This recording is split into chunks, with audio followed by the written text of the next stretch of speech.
Hey you guys, can you guys see me well from this angle? Let me try to fix it. I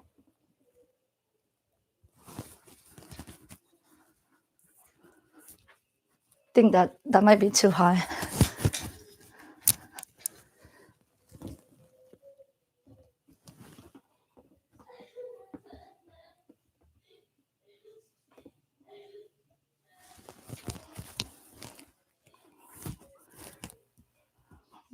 Let me fix. I want to fix it one more time.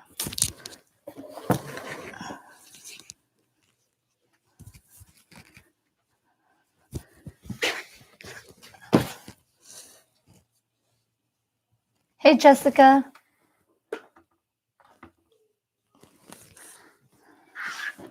Hey Lily. Hi you guys.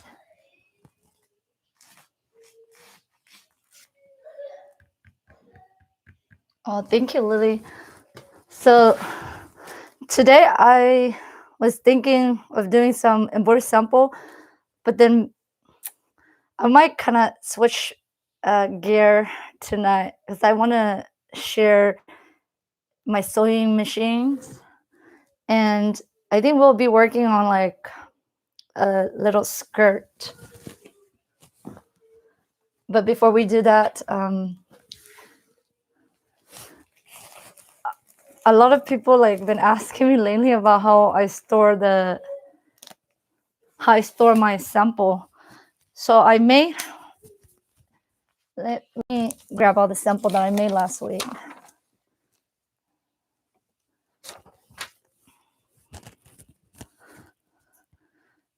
So yeah, so last week I saw the video, I made all these sample. So I just put them in this IKEA bin, and I put them in these sleeves like this, and I put them in categories. Like these are Easter, so I'm going to put them with the Easter stuff.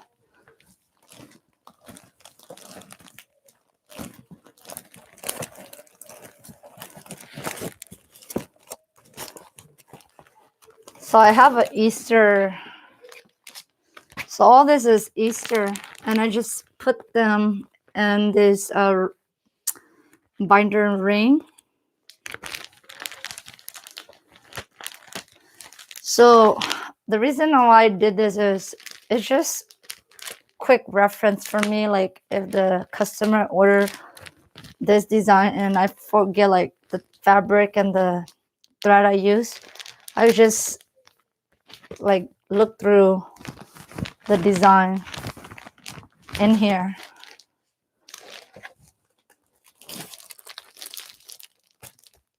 Hey Jazzy. Hey Ashley. Oh, hi Janice. I'm doing good. I'm doing good. Just busy planning, like, just planning more products for my Etsy store. Just been busy with that. So I did this for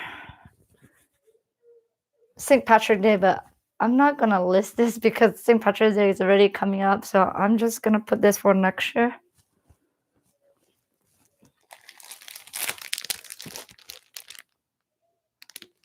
Oh, thank you, Ashley. Yes. I don't know. Like, I want the customer to get the same exact color and fabric that I use. So that's why I keep them, because I forget. I'm gonna plan to have over 100 designs. So I will forget what thread. There's so much thread. You guys saw that thread haul video? I cannot remember every single color that I have. So with these sleeves, it will help me reference them when the customer order the design. I know which one's the most popular one that customer been buying lately. I haven't really done like, well, I have about 60 listing now, but there's only like 3 or 4 design that keeps selling. so I don't have to worry about. But just in case one of the design that didn't do well sell, so I will have a reference. So you can buy these 12 by 12 sleeve from Hobby Lobby, or you can even look on Amazon. They have a bunch of these.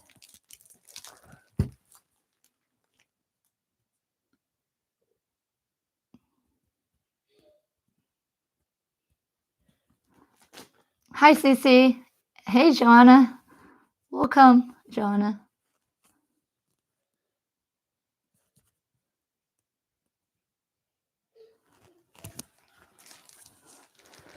So I will just open this and put some of them away.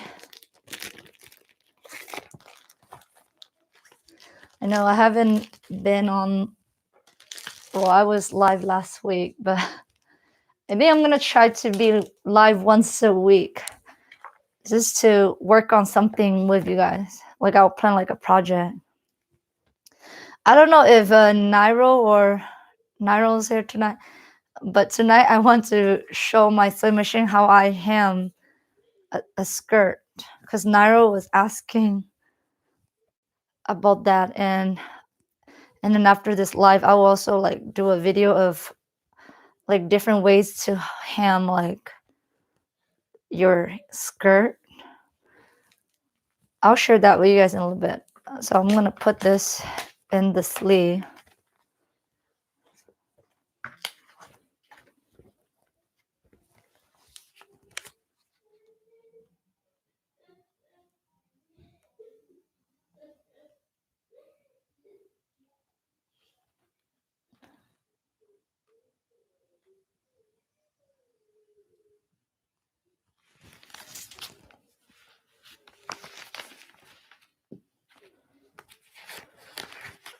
Oh, actually, is it 11? Oh, yeah. Okay. So 11 p.m. for you. Yeah, that's pretty late. It's just 8 p.m. right now for us in the West Coast.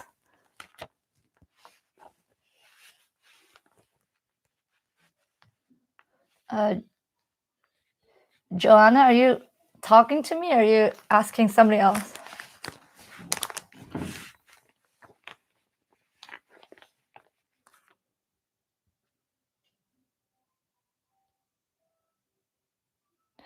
Jazzy, orders so far this week I only got like 5, and then 2 of them are from 2 wonderful ladies from Discord and from YouTube. So yeah, I don't worry too much about if I get a lot of order on it, because it gives me more time to just. I'm trying to develop some product right now too, so it's okay if it's slow for me. And I also sell on Facebook too, so I have some order on Facebook here and there.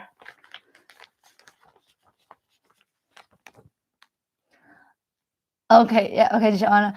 Yes, I do have a cover stitch. It's over here. I'll show you guys in a little bit, but I'm not gonna work on those today. I'm gonna show you guys my Singer sewing machine of a foot to make. I want to make something like this tonight. So this is something I'm gonna plan to add on with my embroidery. Let me show you guys the shirt that go with this. I use where is it? Okay, I use Nita and Eric design. I did a video and I show it in the video. But yeah, look at how cute is that. Look how cute is that giraffe, you guys. And then I'm gonna pair it with this skirt.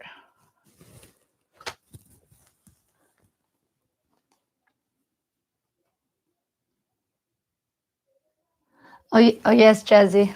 This one is easy because it's a bing stitch. So yeah, I think I'll just post it. I mean, but I will put down that it won't get on time for St. Patrick's Day. So if they buy this, it will come like after.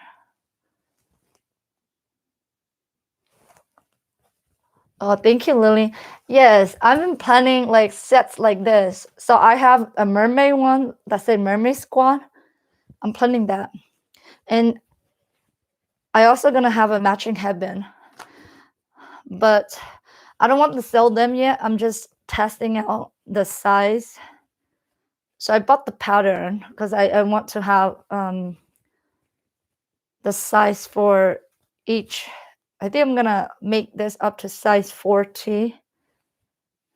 I'll see. I'm gonna test it out. And then order my tag. I need to order tags for these. I don't want to leave it blink like this. Right now it's just blink like that. And I put a little sizing tag here just to help me know what size this is, but I will need to order more of those and have my custom tag on it. So I'm not gonna sell these yet, but I'm working on that.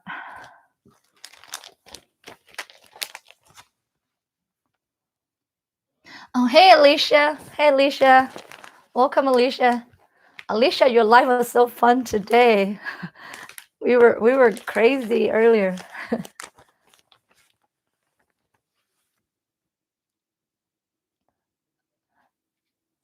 Oh, thank you, Jane Garcia. Yes, yes, I'm planning to, because I really like sewing, so I want to incorporate more sewing into my embroidery. So I've been like thinking of doing sets because I know that some moms or grandparents will like to get like the bottom. So I'm gonna have bloomers too. So I think they could have the option of choosing a baby bloomer or a mini skirt like this. And I actually put this on my son today, and it looked actually cute on my little boy. So it actually fit my boy. So I think this size is good for 12 months. It fit him well.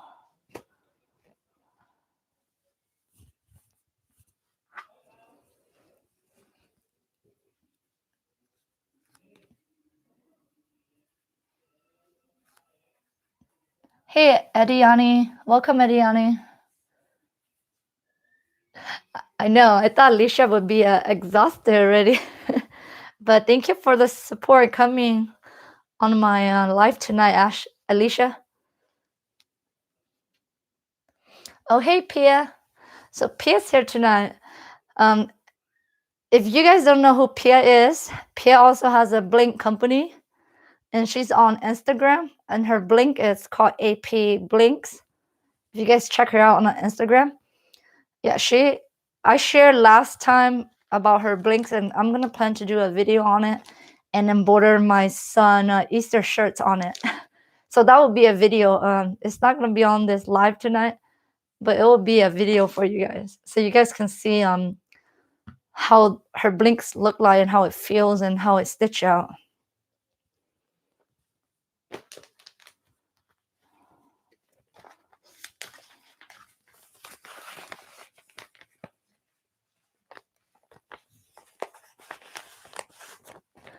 I know that Alicia would be like super tired from her live because we were crazy on there.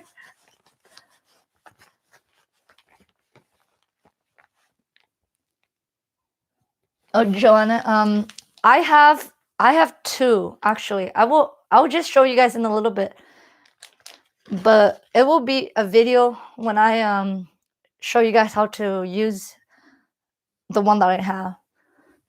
Because I want to film it better because with the live is like I'm really distracted on the live, so I will do video on all my cover stitch that I have. Well, I only have two, so I think I only use one, and I have two just a backup, but the one that I use is the one sitting on my table over here. I think you guys can see it peeking out right there, but I'll show you guys.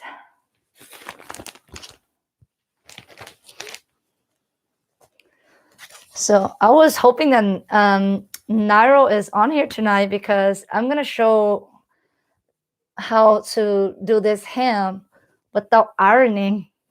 I have a foot that just do it like all for me without ironing, and it's actually faster if you're gonna plan to sell these skirts and sew them really fast. So I will share that with you guys. Even Nairo's not here. I will refer her back to this video. Okay, I'm not gonna put everything away. I'll just put it in here, and then I'll go back and I just want to ask.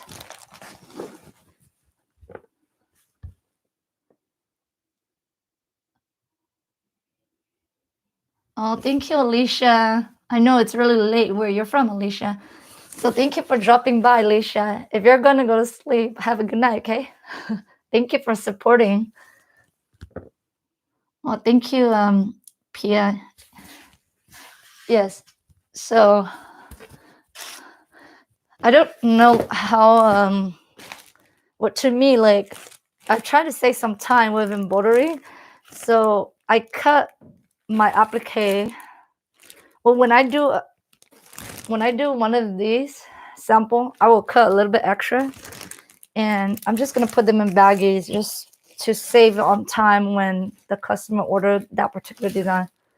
I don't know how this system is gonna work, but I just thought of it because I always have to prepare so much when the customer order a design that it's not like one that's popular, you know. So I just have like one or two applique cut on hand, just in case when the customer buy, I don't have to try to find the fabric and pull everything out. Yeah, so I don't know how that's gonna work, but I'm gonna test it out.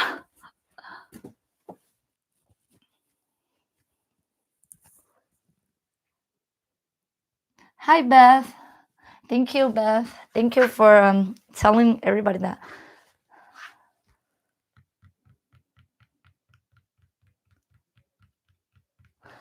Oh, okay. So tonight we're gonna be making.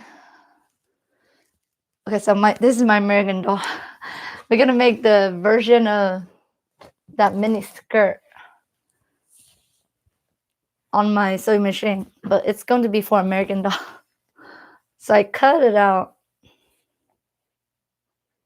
to fit her. I think it's supposed to be a paperback skirt.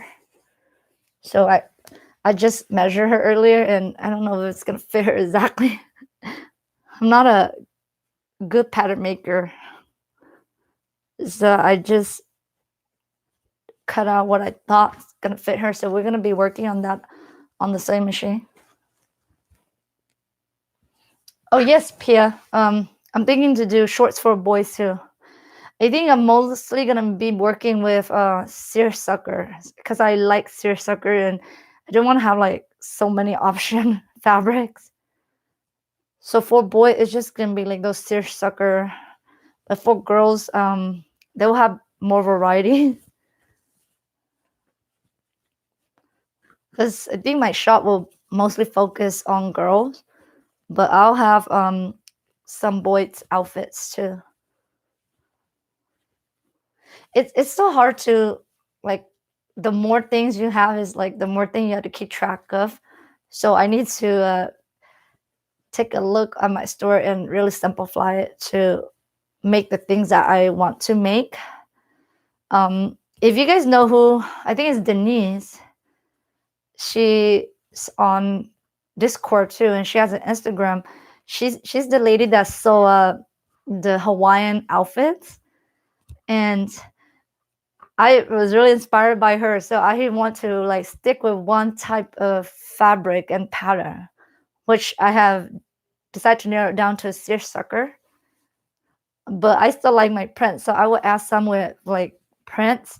But then the main clothing, which is the like the bottom, which is the shorts or the bloomer, will be mainly seersucker. Hey Mary. Hey Mary. Welcome, Mary. So Joanna, let's go and take a tour at my my serger. I'll show you guys a little bit, and then we'll go to my sewing machine and work on this little skirt. Yeah, so I was gonna do embroidery today, but I thought about like we're gonna skip that. I put embroidery sample tonight, but then since I have this sample to sew with you guys, so I want to work on that.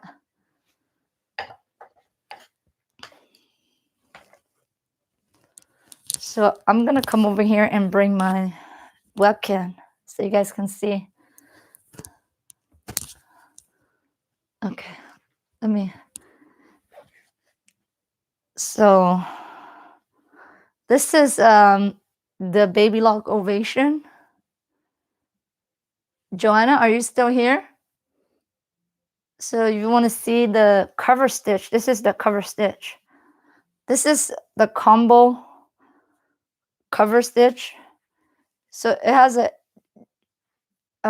ear threading, so you don't have to thread like how the brother is.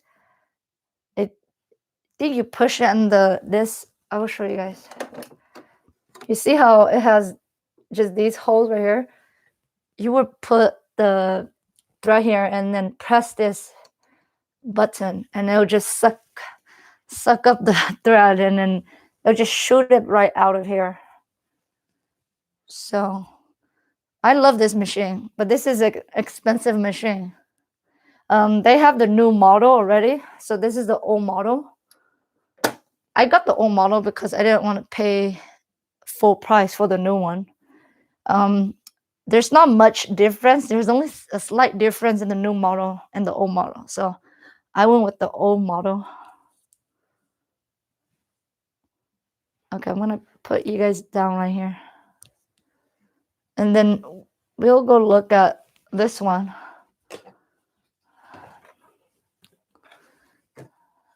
So I think this one, Ember and Gabby has. I think a lot of people had this one. So this one you guys can buy on Amazon or Walmart. I still love this one. If you guys have done like the roll edge, oh, this one is really pretty. It can do like the roll edge. It can be gather. And Cassandra just did a video of how she gathered her fabric on this, like it just gather and sew together. So I'm gonna try her method doing that with the new tutu that I'm gonna design soon.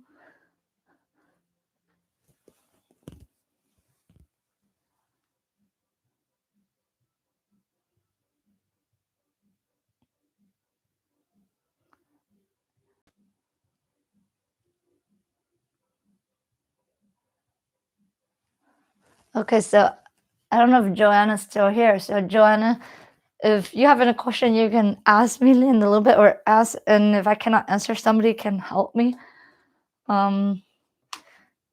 Yeah, so I think any serger is good as long as you know how to operate it.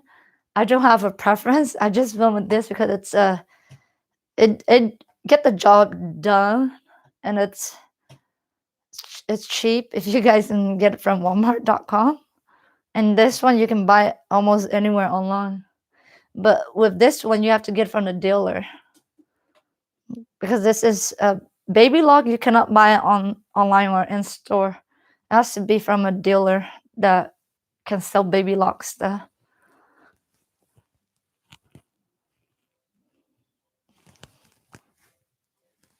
Okay, so now I'm gonna go and sew the mini skirt, you guys.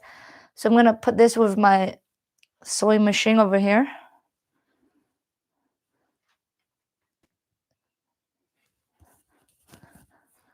So I'm gonna be working on this machine. I don't have an industrial, but because I don't have space. But one of these days, when my business get busier and I need to keep up, then I will get a.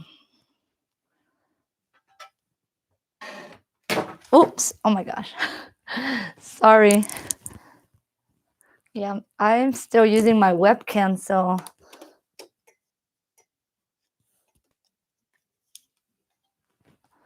So I have to move everything around. I'm gonna black it out so you guys don't get dizzy how I set this up over here.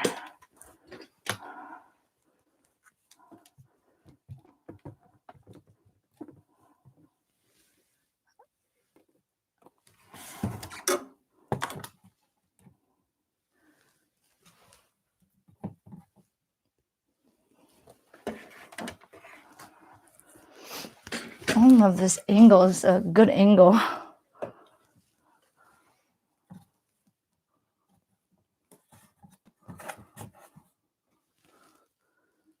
Okay.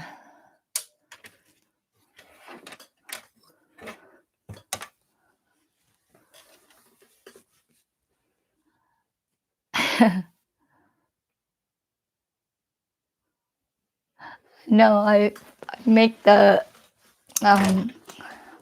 webcam fall down. So I'm using, so you guys probably not gonna see my face anymore because I'm gonna be focusing on this.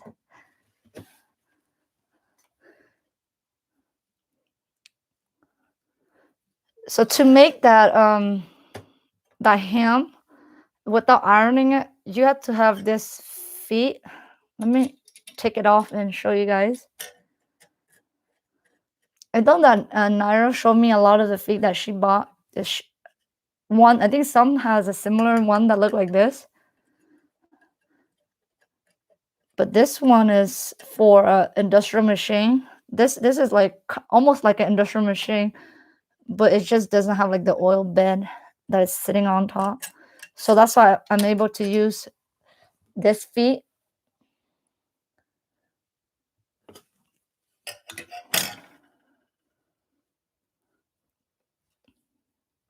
So I think I will do a video of showing you guys various ways to finish the hem of like a skirt.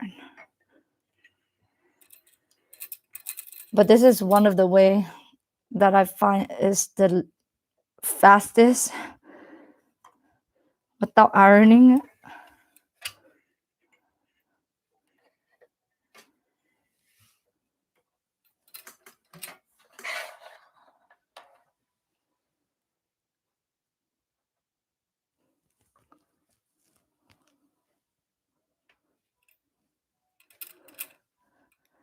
So is this angle okay? Or should I put it over here so you guys can see me? Oh.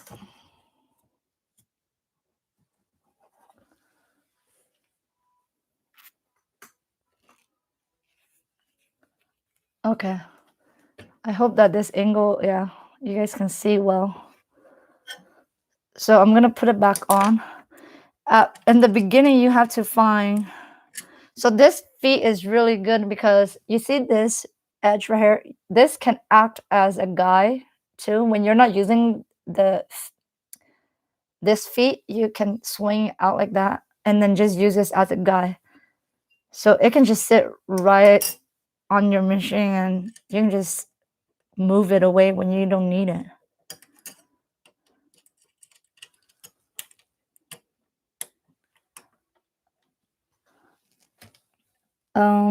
Let me see, what feet is this called? I bought it a while ago and I think it's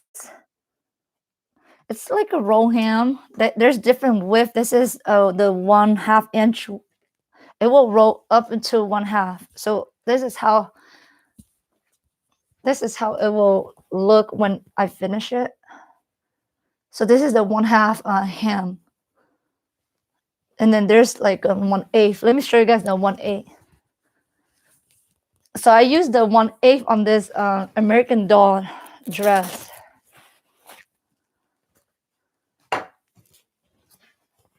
So that's how the 1/8 feet look like.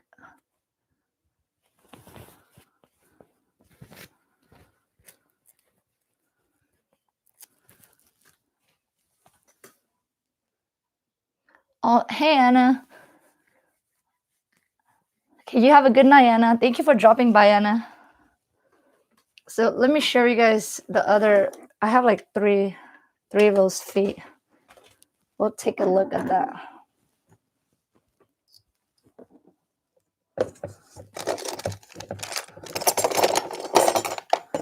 I don't even know what they're called. I think they're called the hammer foot, because it's mainly for hemming. So there's this one. This one is the 1/8. So you see how tiny that is. And then this is the quarter hem.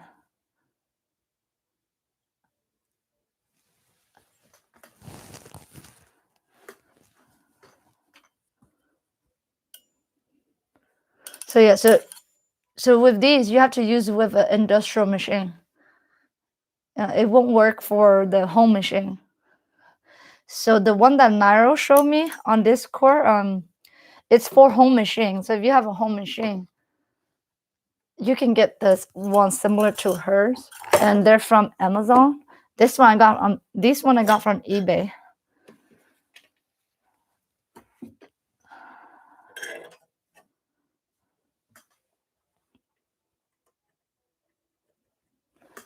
Okay, let me try to put you guys closer right here. So I think this will this be better, Denise? Like right now it'll be super, super close.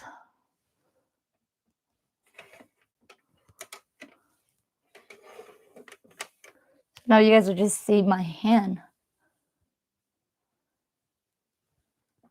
Okay. Yes, I think this will be better too, so you guys can see how it works in action. But I have to sew everything, the two sides. Oh, and I have to search the side too. So I should have done those steps before we do the hemming.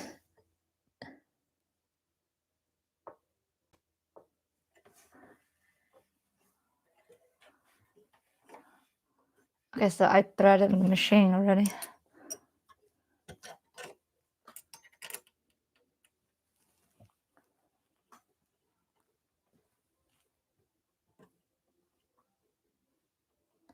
Oh yes, Mary. I mean, this is almost like an industrial machine. I could use the feet with industrial machine with this one, but then I would just love to get the industrial machine one day when I have space. Since I don't have space, this singer almost act like an industrial machine to me, because I'm able to use those industrial machine feet and hemming feet or accessory like this one. So it's almost like an industrial machine. It just don't have the big oil bedpan under.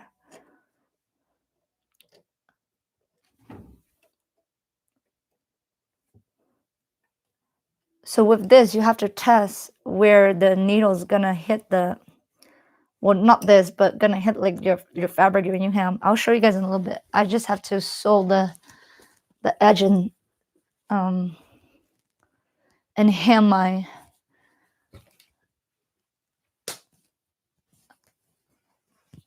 So I'm gonna be over here. I'm not gonna take you guys over here because I already set up pretty nice over there. I'm just gonna do the edge with the serger quickly.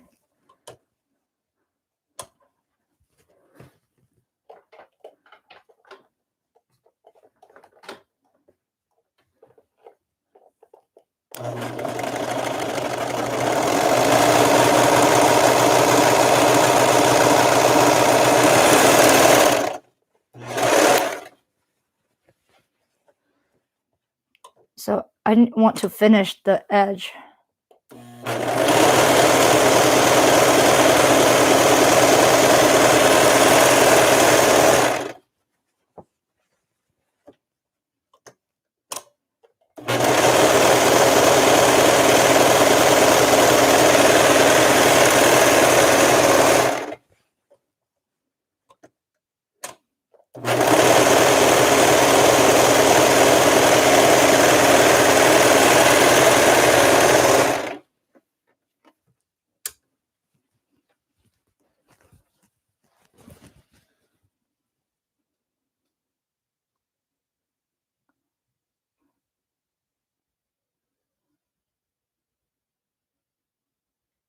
Oh, hey, Jenny. Welcome, Jenny.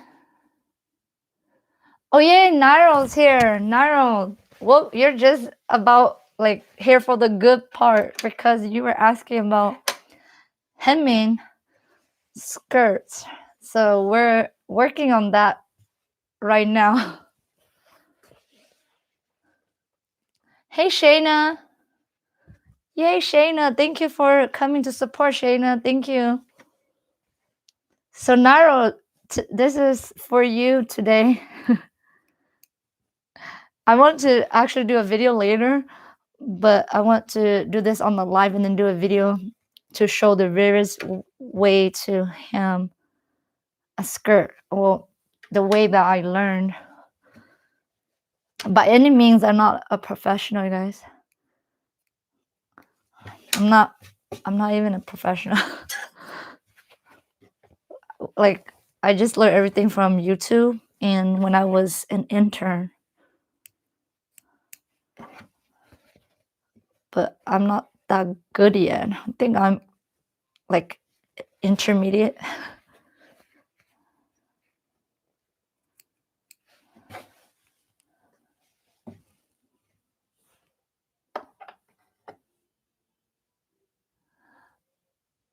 Uh, oh yes, Nairo. This is the feet. I'll show you since you miss a little part of it.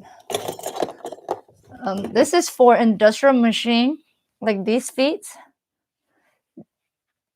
But I think the one that you showed me on Discord works too. But I'll show you guys how this foot, well, it's not a foot, but it's called the hammer.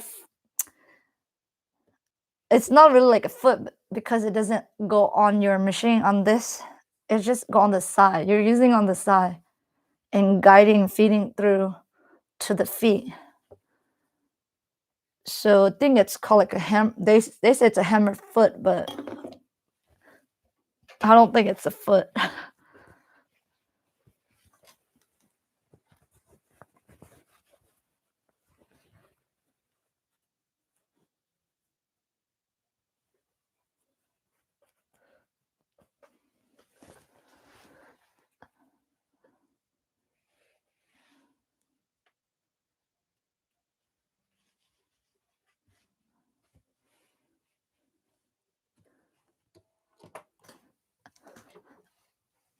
Okay, so I'm gonna sew the skirt on the two edge.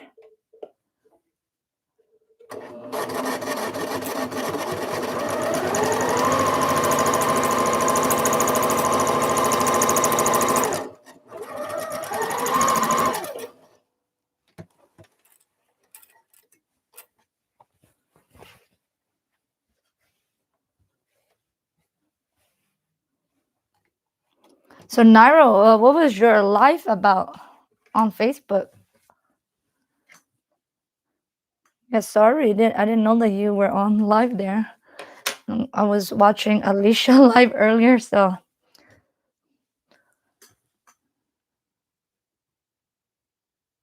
This is a senior. I'll show you right now. So the machine, this is the machine. It almost acts like a industrial sewing machine because I can use industrial machine accessory. This is only for industrial machine, but this machine almost acts like one. So I'm able to use this attachment.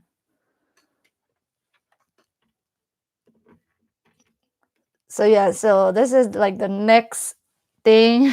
If you're I think there's this one, there's also the one called the brother something, I cannot remember, but some quilter and some bag maker use them if you cannot buy or have space for the industrial machine. So you can get this machine and able to use some of the industrial machine feet. Just some, not all industrial machine foot will fit, but some do fit.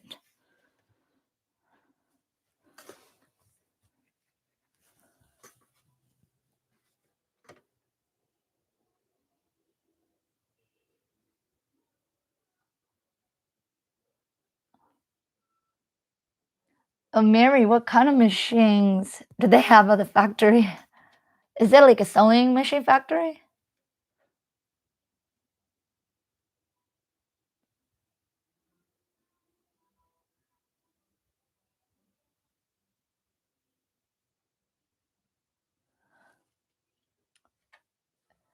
Oh yes, Shayna. I think I see some video of like those big industrial machines that sew boots. Oh my gosh. Yeah, there's like sewing machine for like everything. But since we're home sewers, so yeah, we probably will not fit those industrial big old machine.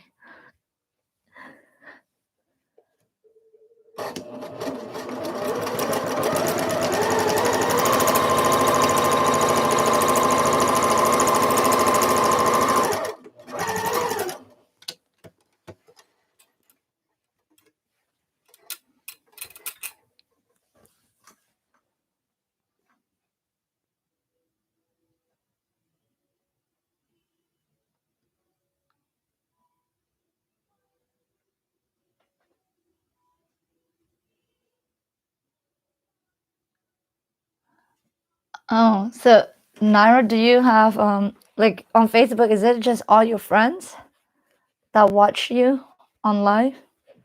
I don't know. I'm s- I don't want to go live on Facebook. I think I don't want my friends there. Some of my friends there is not supportive, so I'm probably more comfortable on YouTube than on Facebook.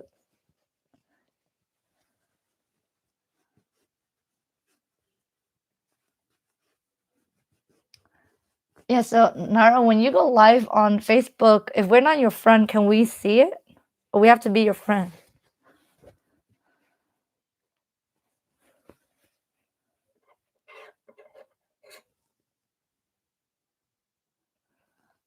Oh my gosh, Mary, that is so awesome. I dream of having like a sewing company too, but I want to mainly make children clothes, so not boots.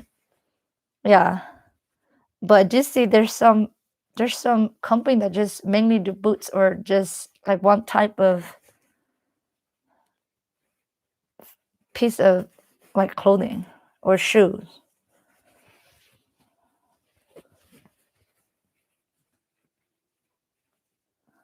Hey, John, can you go on Facebook Live on your Facebook business page? I don't know, but I don't want my friend to see me. Yeah, I have some high school friends there that they added me, but we don't get along too well. So,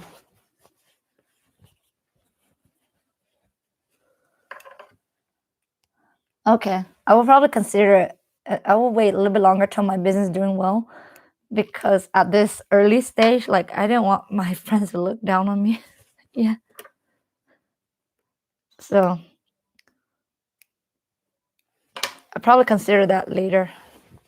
But I think I like YouTube more.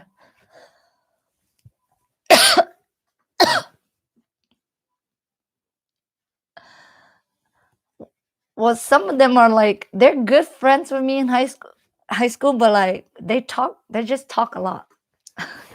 I don't know. I don't know why I'm friends with them because I guess they're the only people that I hang out. I don't have any other friends. They're when we were in high school, they're okay, but I guess as we get older, maybe some people feel competitive. Like if they see that you're doing well or you have some, I don't know. I don't want to say anything because I don't know, but I'm just, or maybe they don't even think of anything, but I'm just afraid that they're gonna say something. That's just me.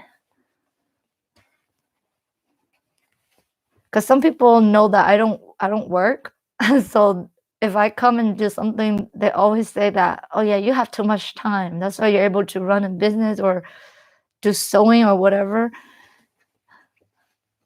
Yeah, because I have those comment before.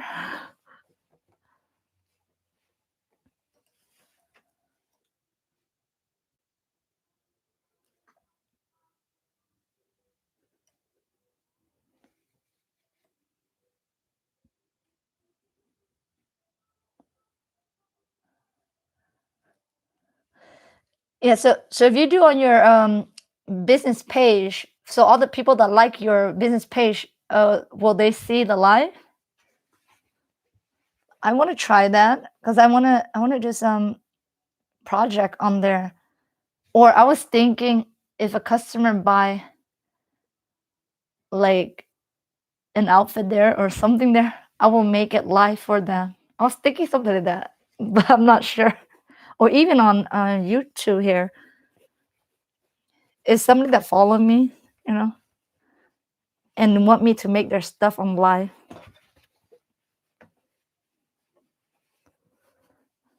So Nairo with this, it's a little bit tricky.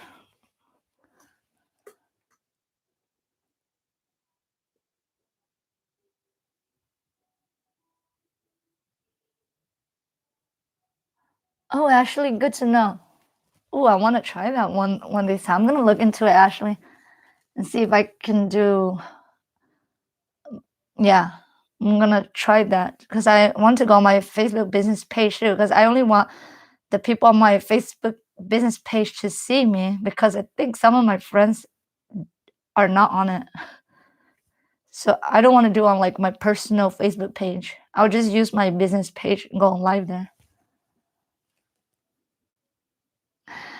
Yes, I do too, Mary, but some people like they don't craft, so it's not interesting. Like earlier I was talking with my neighbor before I do my live.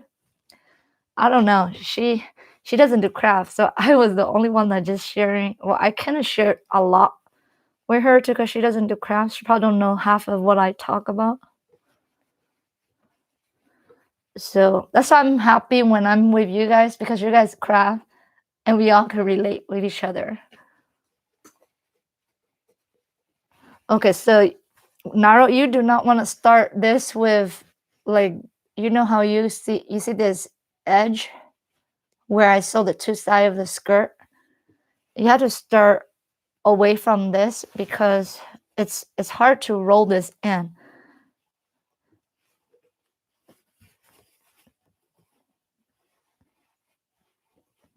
So I don't know how well you guys will see this because it'll be blocking a little bit.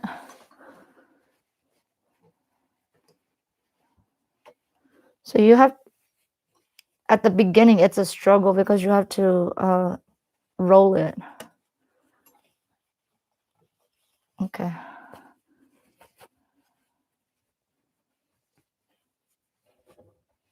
But once it goes, it's super easy.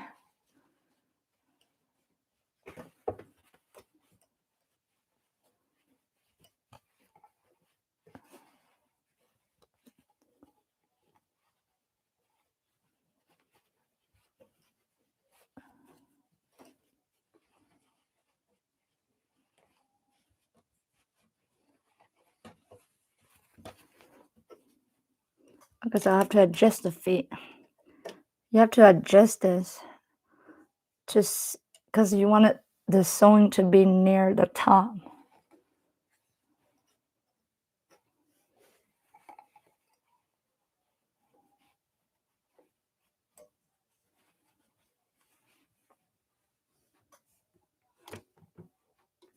Okay, there we go.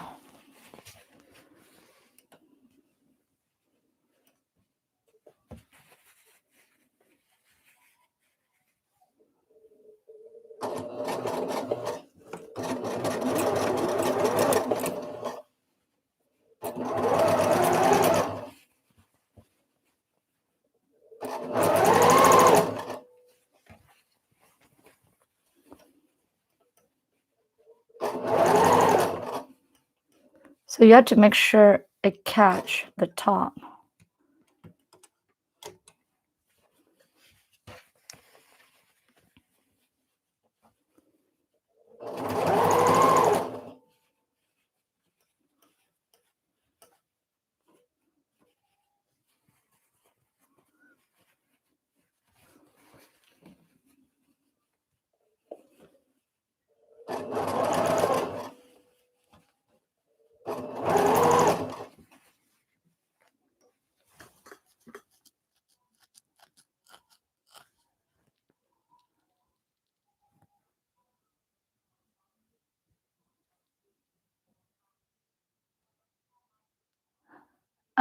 Joanna,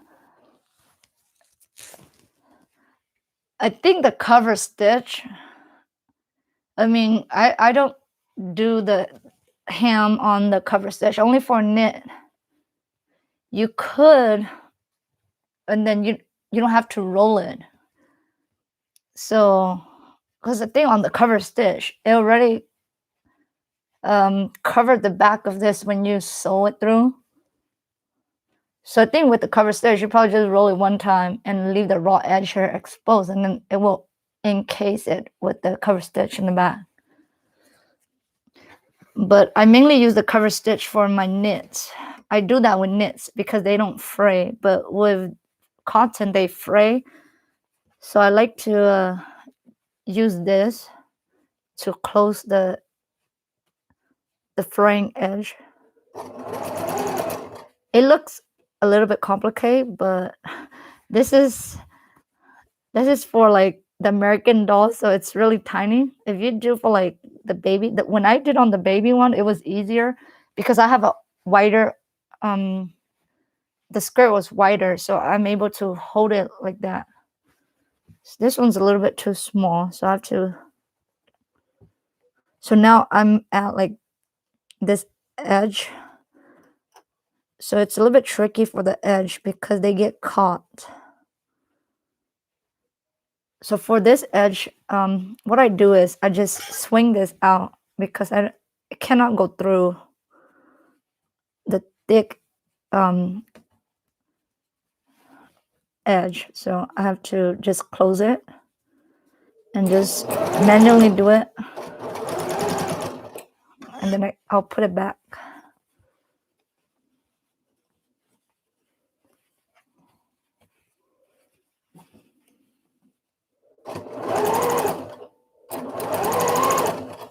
But what I like about this is you eliminate the ironing. I think if you use the cover stitch, you still have to iron it. So that's 2 step. This one is a 1 step.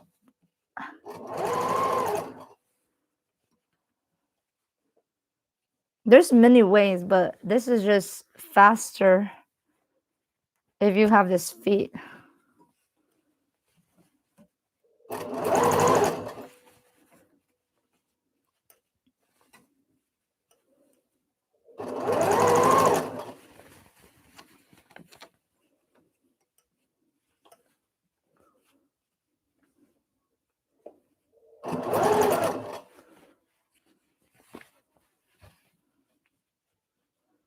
So now I'm already close to the edge, so I'm gonna swing it out and do it manually.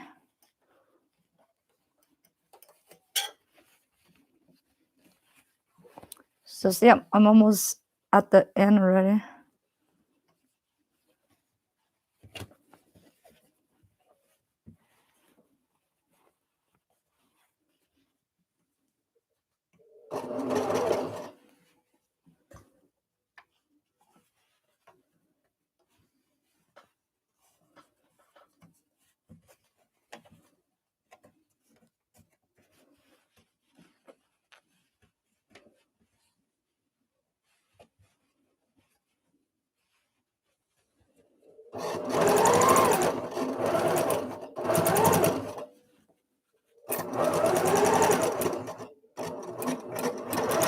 Okay, see, that's it.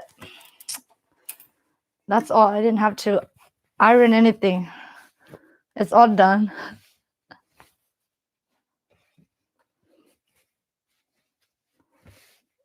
So yeah, that's the beauty of having this feet, because if you don't have it, you will have to iron it 1/4 and then another 1/4 just to close that raw edge.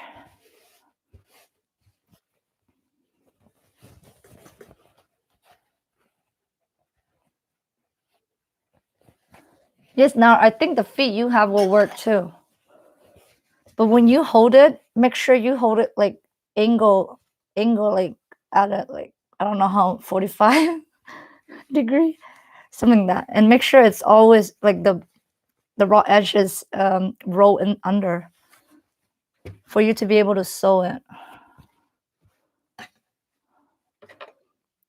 Yeah, so we will be, if you have that feet, you will be able to finish this easy straight skirt. Oh, this is called the paperback skirt. But the top, I have to iron it. The only part that takes a little bit of time is the top, because I have to iron it and then fold it like an inch down to make the encasement for the elastic. But I'm just gonna use my finger to press it. I think I'm just gonna sew it down a quarter so I don't have to press and then press in 1 inch.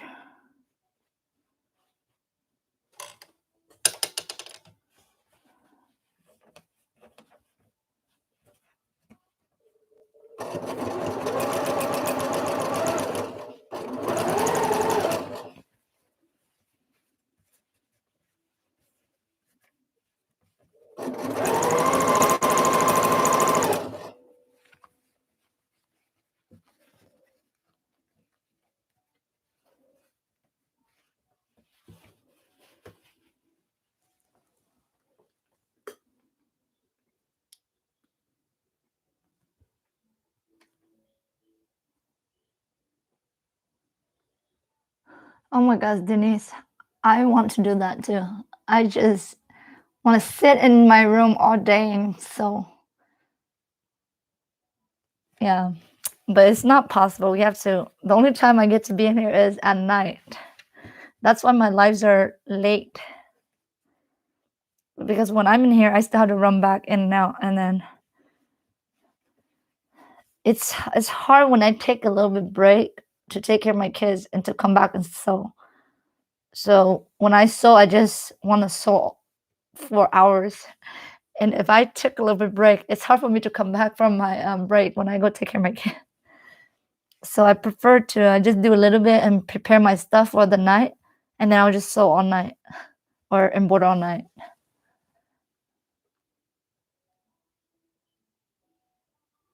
Oh yes, this one, Ember has. You can get the one that Ember has, the acrylic one. I look into that company, but it was a little bit pricey, so I was like, this is cheaper for me, and it fits this machine. You have to find the one that fit your machine. If you can't, then get it from the company that make those acrylic extension for your sewing machine. It's good that you have this wide,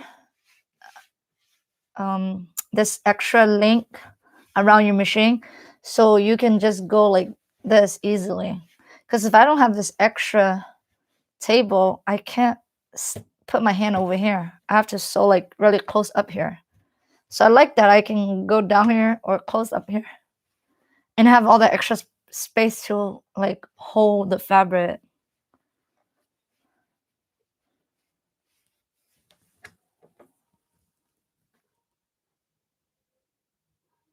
Oh yes, yes, Shayna. That's why I like to come on late. And last time Eric and Nina told me that a lot of people work late at night too. So, and plus in the United Kingdom, I think we're on different time zones. So for international people, and I think it's still early at where they at. So it's okay. I know that it's not good for some people because in the East Coast it's really late for them. But this time really works well for me because everybody's in bed. And I don't like distraction from my family. I just can't, like, when they distract me, I just lose like my whole mojo. I can't like come back and concentrate.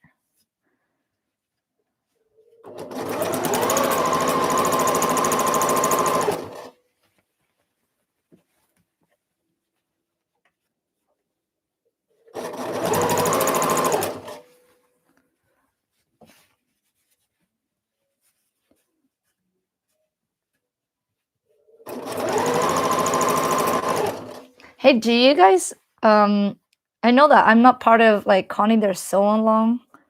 I was thinking like every week, like if I don't do plan like a embroidery live, I probably plan like a little project like this and show you guys like how to use serger and even this machine. This is not industrial, but it works like in industrial, and I'm happy with this one.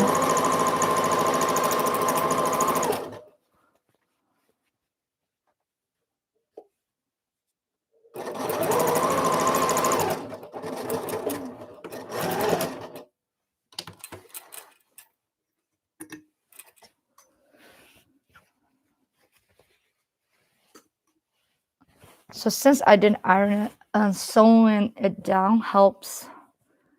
Then I'll do 1 inch. I'm just not gonna iron anything. This is just a sample for the American dolls. I think I'm gonna do like 1.5 down.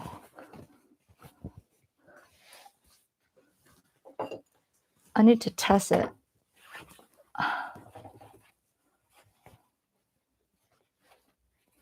Oh, I really wanna embroider an American doll shirt. See how it see how I embroider because I want to try. I'm so scared to do that because the American doll shirt is so tiny. Probably have to do one of these days, like for a video or either a video tutorial or a live.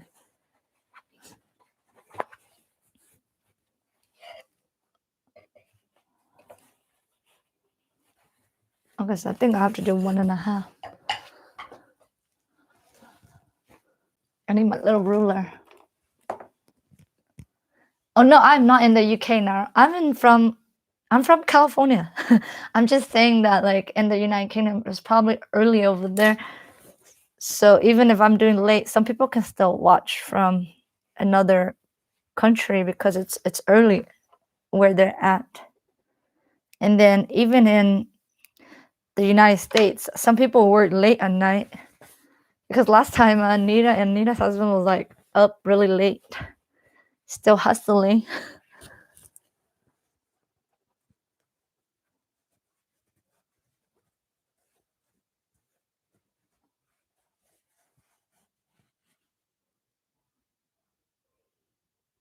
Oh, bye, Mary. I think Mary's already left, but bye, Mary.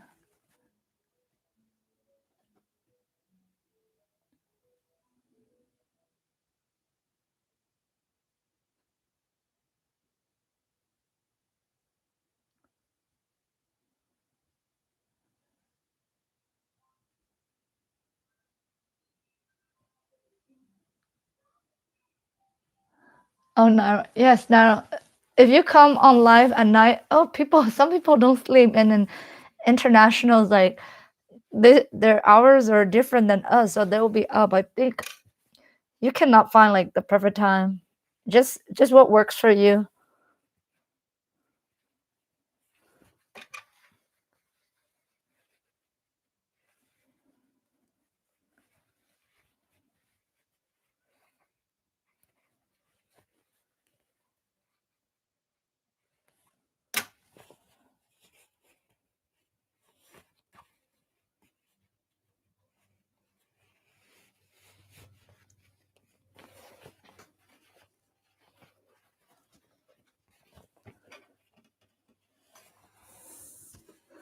So for paperback skirts, they have a little. I have to sew like a 1/4 inch. Let me see. I'm using like a 3/8.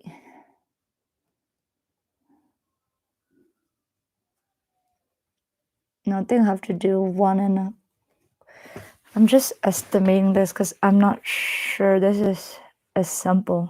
I'm doing like live with you guys. Trying to figure out the opening and the channel for the.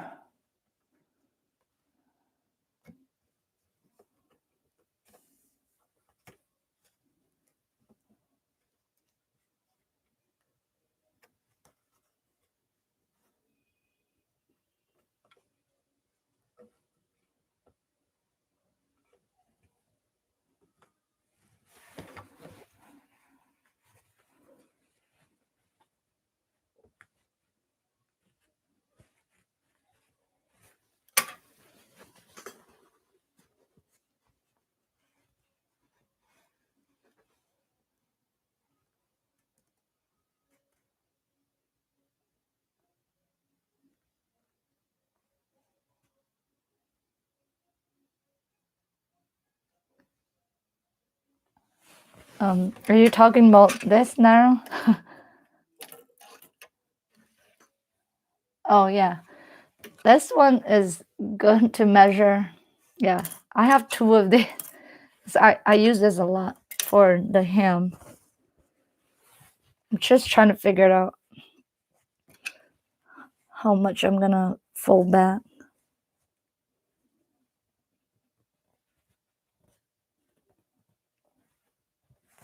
I think I have to do 1 and 1/8.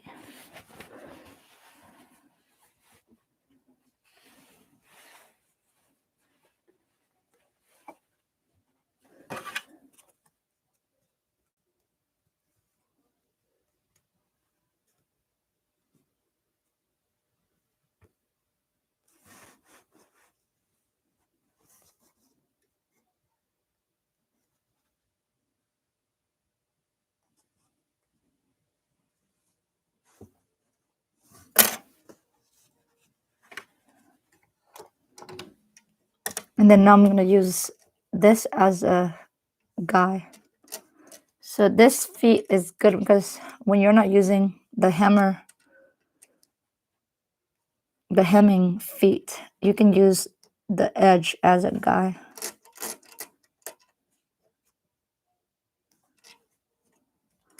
So I don't have to go and iron anything. I'm just gonna do everything straight on here.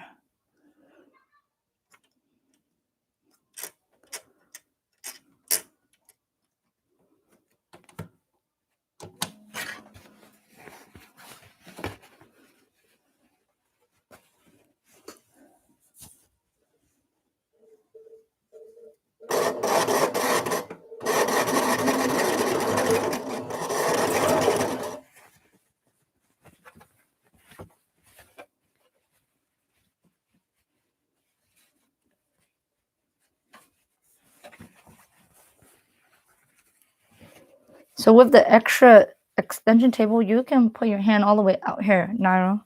That's why if you're gonna get the extra table to hook it up with your machine, I would recommend it because it will help you to sew it better. Shayna, this little microphone, I forgot the name of it, but I was researching on YouTube and a lot of people recommend like it's only $19, I think $19-20. But it's not wireless. That's why it's a little bit like cumbersome. It's not wireless. But I will link it in one of my video because it helps with the volume.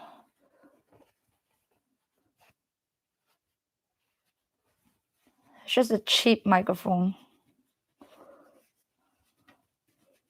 I don't want to invest in a lot of. If you guys want to start YouTube, just use what you guys have. I'm just using my iPad and I'm using like boxes and stool just to put my iPad on and film. I don't have a special stand, but eventually when I get monetized on my channel, I will invest in like a good camera and stand. I have a good camera, that one is I just don't know how to use that one. So I'm gonna get like a video log camera that would be smaller and easier to use.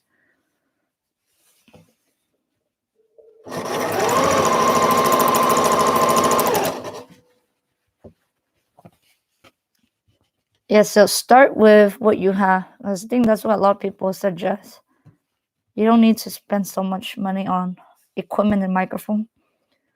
But if you want to have a good sound, just find a cheap microphone. There's so many on Amazon.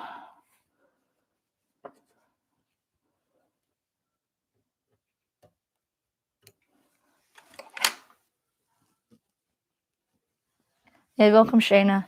Shayna, I like. I was waiting for your. I don't know if you done your tutorial for your patches. You are really good at patches. I want to know like what kind of fabric you use for patches. I use felt. I didn't like how felt looked. So, like when you have that video, I want to learn how to make some because some people ask me and I'm kind of scared to make patches because I don't know what fabric to use for patches.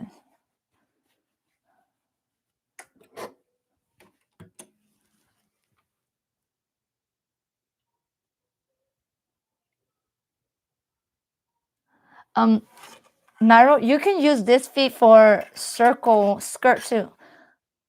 I will show you a tutorial how to use this on circle skirt. It's just the same way, but since circle skirt, it's curvy, so you have to hold it like differently, but it still works. I'll show a video to do how to do various hemming with different machines and even do like a circle skirt, how to use this feet with the circle skirt. Okay, polyester 12. Okay, where can I find those? Because I was looking at Hobby Lobby. I think they'll have cotton 12. So I need to test some patches. I want to do some patches, but then I just don't know what fabric they use. Like I don't like the felt. Some people keep saying felt, but felt to me is just like those little felty clip. I used to do a lot of those felty character. So it looked better with those, but with patches, I think, yeah, probably the polyester they use mentioned probably be better with like the patches.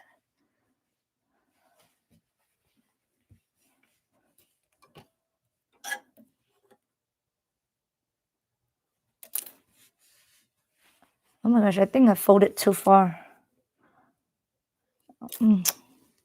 Okay. I folded too far, you guys. I have to redo that. I didn't measure. Luckily, I didn't go that far yet.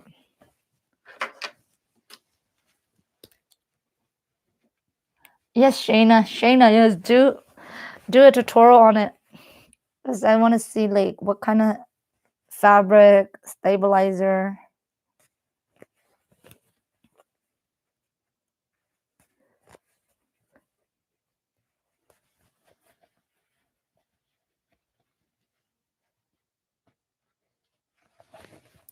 Yes, Shayna. I'm gonna watch it first. Because every time you post up your patches, I'm like drooling here, like, oh my gosh, so pretty.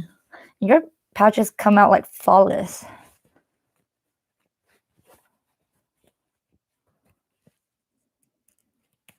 When you have the time, Shayna. Because I know you have two little ones too. And with the little ones and the babies, like you have to work around their time.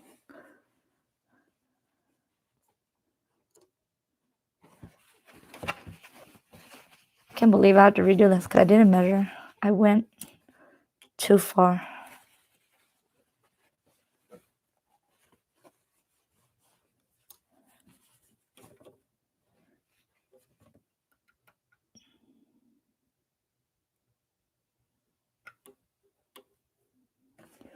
Yeah, so without ironing it, you have to either eyeball or do that.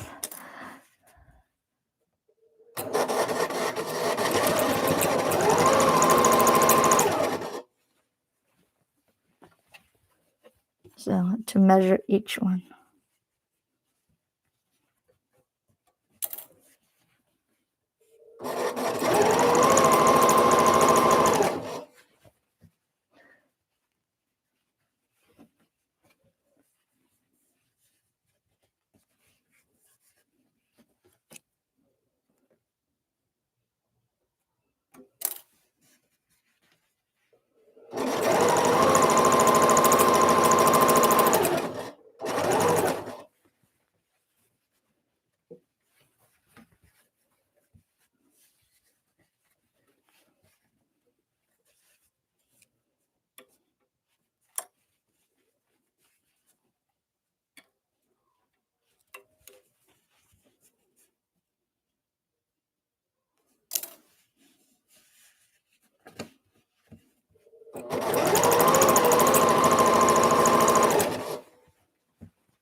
Yes, Shayna, because I think that's your specialty, right?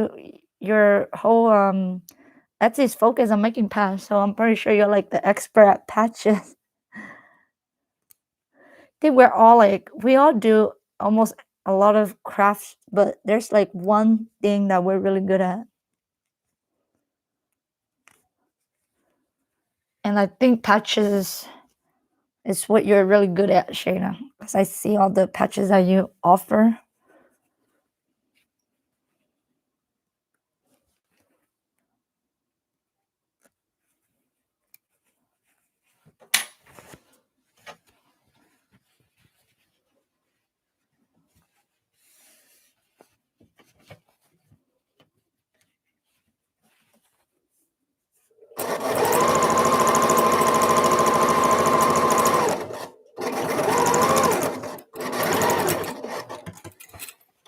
Okay, so I'm done with the top.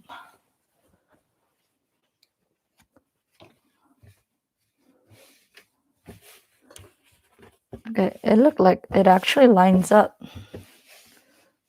So now I just have to finish the bottom.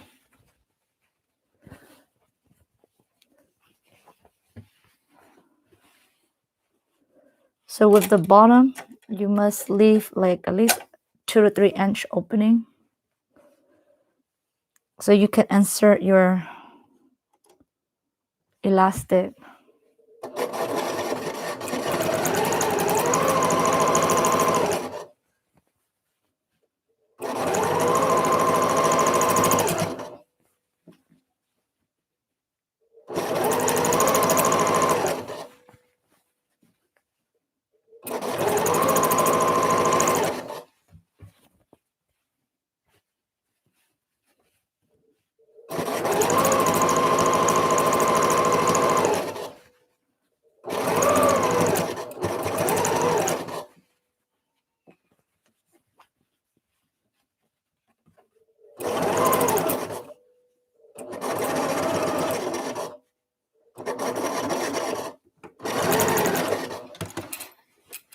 Almost done, you guys.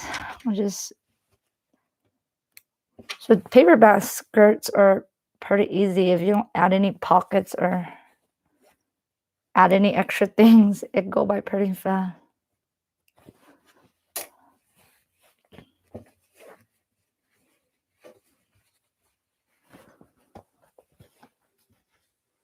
And my American doll waist is 11 inch, so I'm gonna cut at I think 10 inch.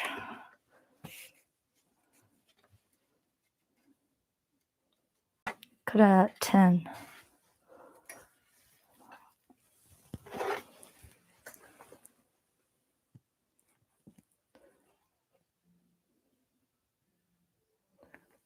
Oh, oh yes, Shayna. Yes, that's fun. Like, yes, me too. Like, I'm all over the place with my YouTube too.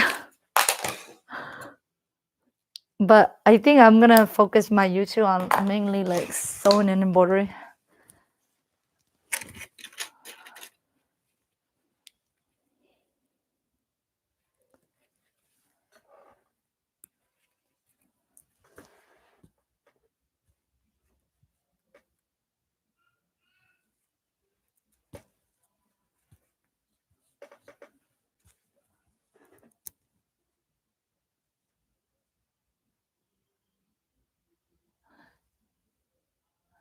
Um, Denise, there's a fashion designer lady. I was watching her video on YouTube, and she has a lot of she did put a lot of rhinestone on like her mesh tool or whatever, because she do like evening wear. And I see her use E6000. So I think try E6000. Yes. I think that's what they use because the rhinestone won't come off. That's right, Pia. E6000.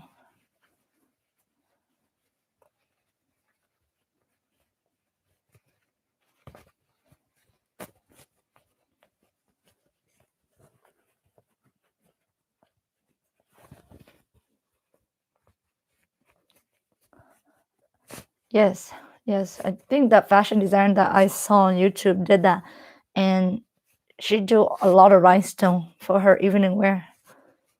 So she hasn't had any issue of rhinestone falling off. So E6000 would be the best one.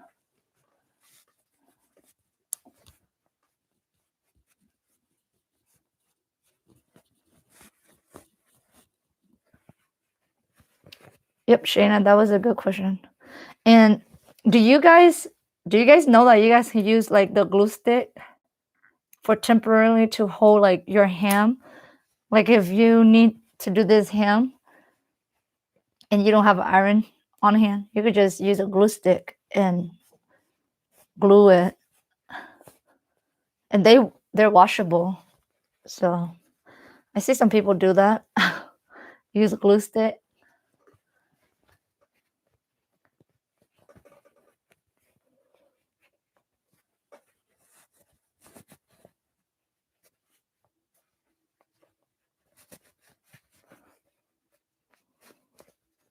Yes, yes, E6000 has a smell.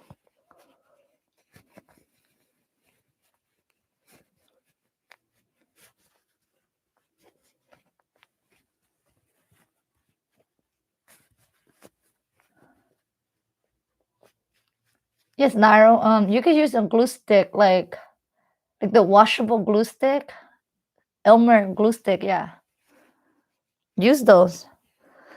And if when you use it, you iron it, it stick. It's just temporarily until you wash it and it'll wash away. So if you need to hold like something down,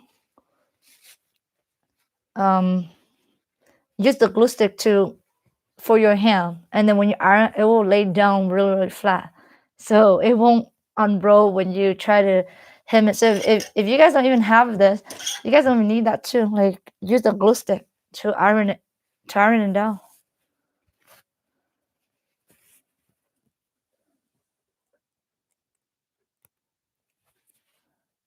Yes, yes, because the glue stick, the Elmer glue is washable, so they come off.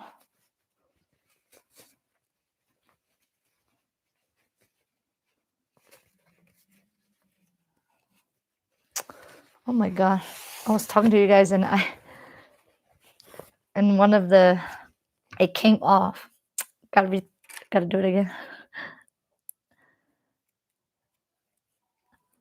I'm gonna put one of these at the bottom.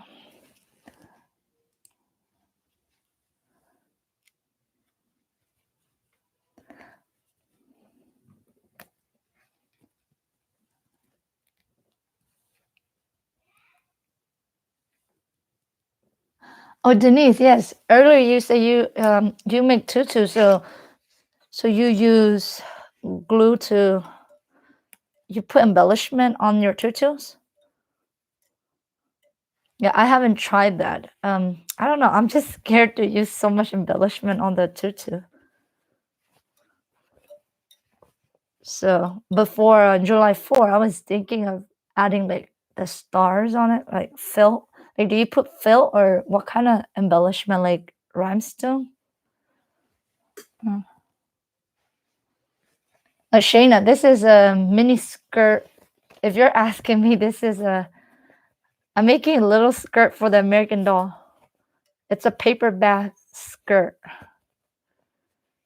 So I have the baby version here that earlier I was showing. So this is the for like a 12-month baby. So let me put you guys back up here. So yeah, so this is for the 12-month baby, and then I'm doing the American Doll version here. So earlier I was asking if you guys want to see an embroidered American Doll shirt because they're so tiny. I'm gonna test it out how to embroider like a American Doll t-shirts because I bought some from ARB. I just haven't done them. They're so tiny.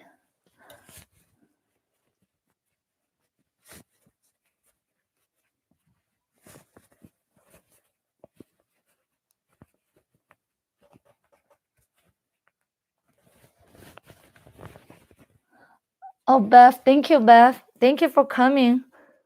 You have a good night, Beth. Thank you for coming and support. You have a good night, Beth.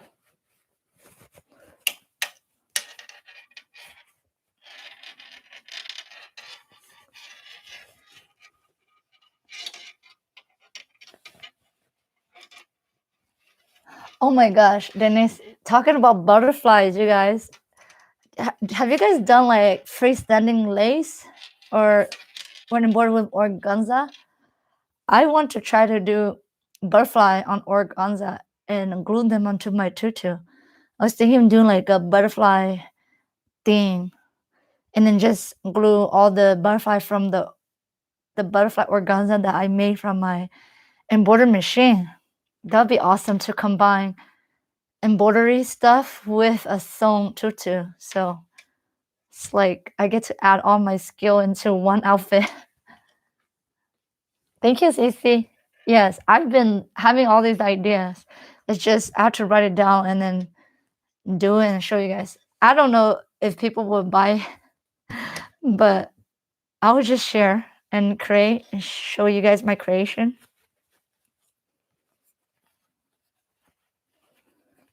Because sometimes I feel like if I do all that butterfly embroidery on my machine and then cut them out individually and then glue them on, that would take a lot of time, and that tutu would be a little bit more expensive than the regular tutu.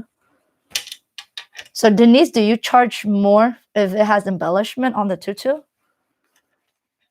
Because my tutu don't have embellishment, so I don't know, like, will you charge just a little bit more? Oh no, Shayna, I actually traded in, but then that one I bought it on marketplace because I feel like I should not have traded in my single needle, because just in case I might need that small one, and then the small one can do like little felty stuff, like little things. So I went and actually got it from marketplace. Yeah, I regret traded my in. I regret it. But the only reason I traded in was because they sold me the package. If I trade in for after a year, they will give me the full value of my machine. So I already pay for that. So if I don't trade it in, I lose that. So I got the full value of my machine when I upgrade. That's why I never wanted to trade that one in. But since they sold me that package and I pay 600 for that, so I have to use it to get the full value.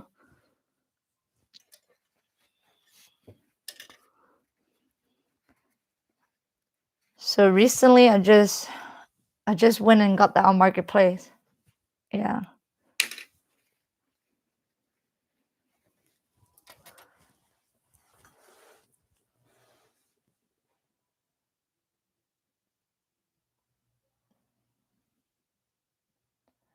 Oh yeah, CC, so bookmark. Yes, so that's why I kept the small one. So yeah, the small one can do like smaller things. But I find myself using more of the big machine though. I don't know, it's just more convenient with the big machine.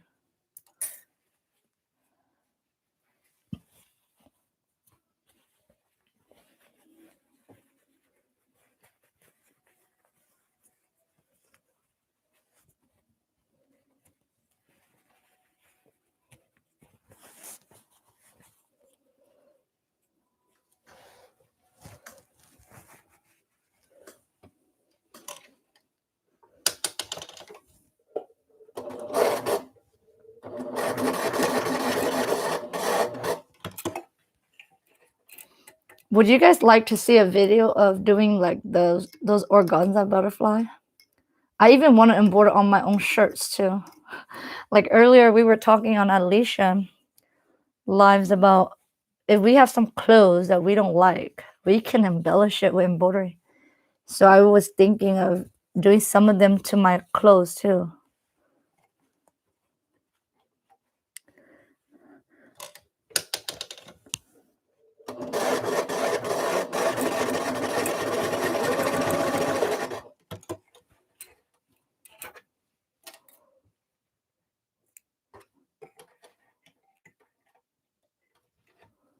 I was thinking of having like a fashion design series, you guys. I don't know if you guys want to watch that. But I was in fashion design class last year, and we I learned how to do like mood boards and like put together like a collection. I was thinking of doing like a princess collection and just do like 5 or I think at least 8. I think we usually have 8, 6 to 8 outfits, and then bring them to life. I wanted to do something like that. You try to use my fashion design skill.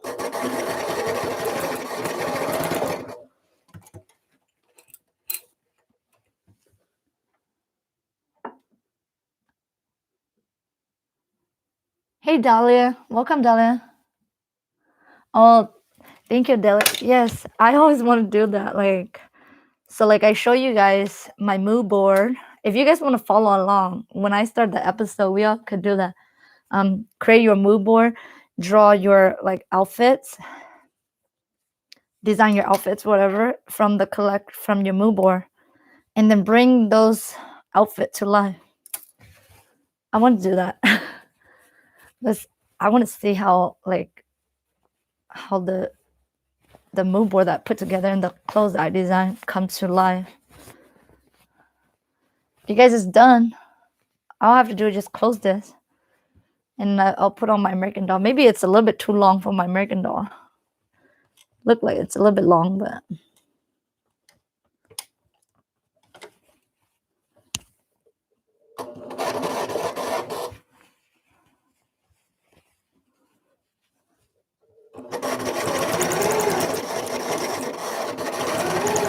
okay.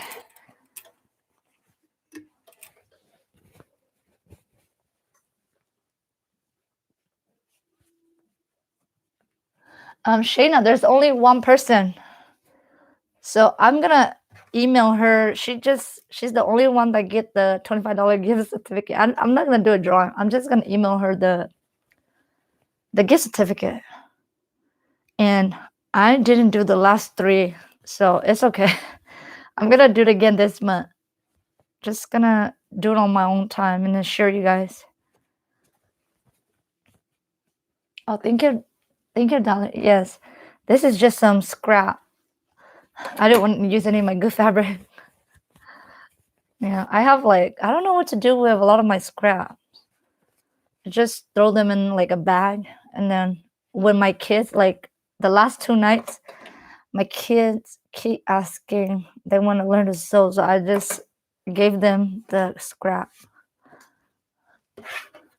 So there's so much scrap when you cut if you have pattern or clothes or something that there's always these extra big scrap they don't want thrown away yet.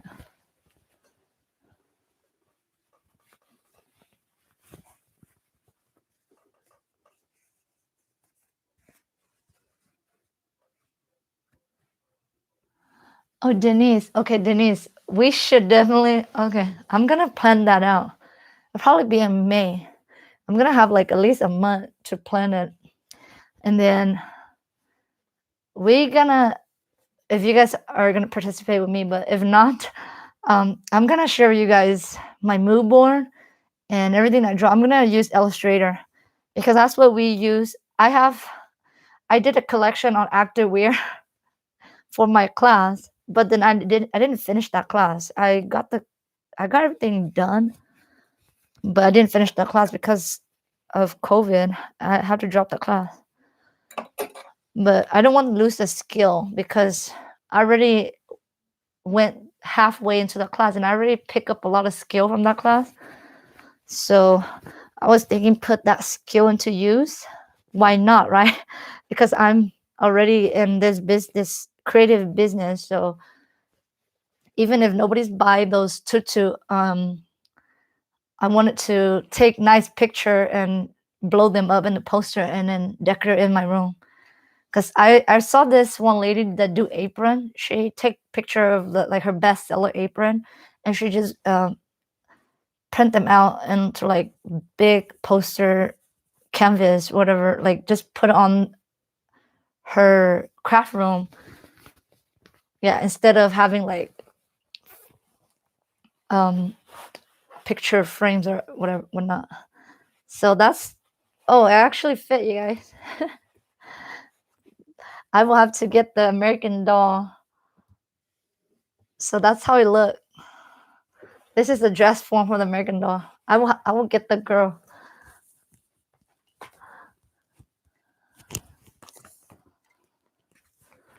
So I'm gonna let her wear it and see how it look on her.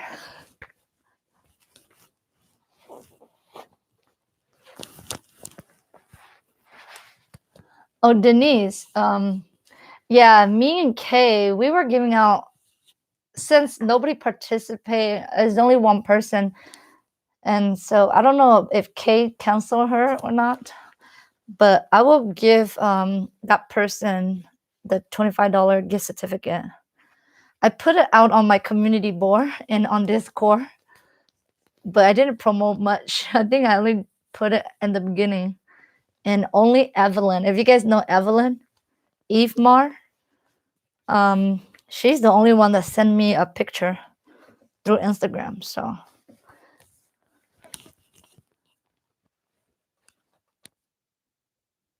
oh, hey Busy Bee.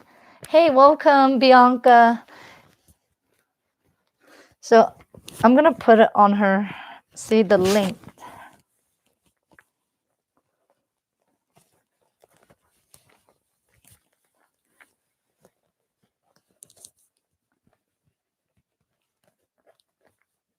Oh my gosh, Naira, yes.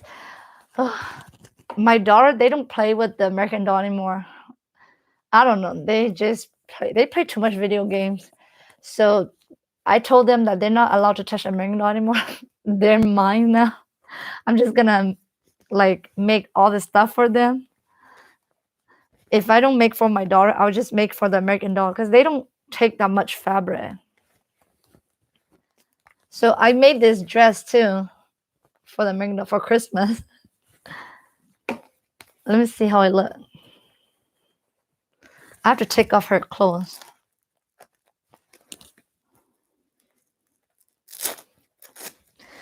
I don't know. I like to be neat. So this American Doll dress is all line, you guys. I know some people don't line their clothes, but I just like it to like be neat on the inside. You see how neat the inside is?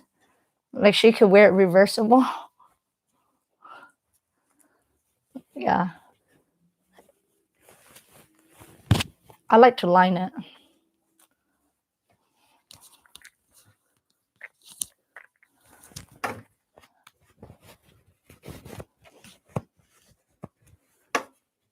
Oh, I actually fit her. And it's not even that long. So yay, see, finish it in this whole life. So I thought it wasn't gonna fit her, but I guess my measurement were right.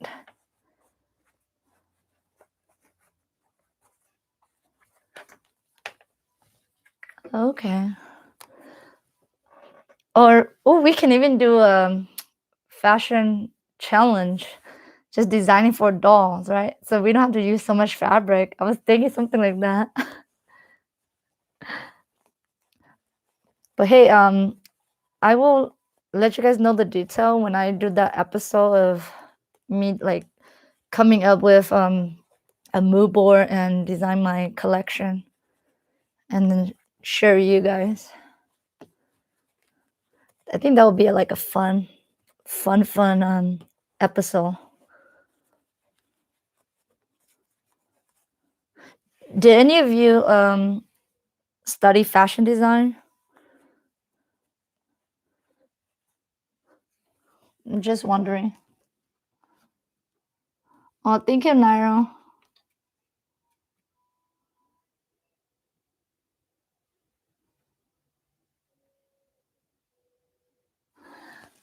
I don't I don't sew for to sell my American dolls. I just sold them for my American doll at home. Yes.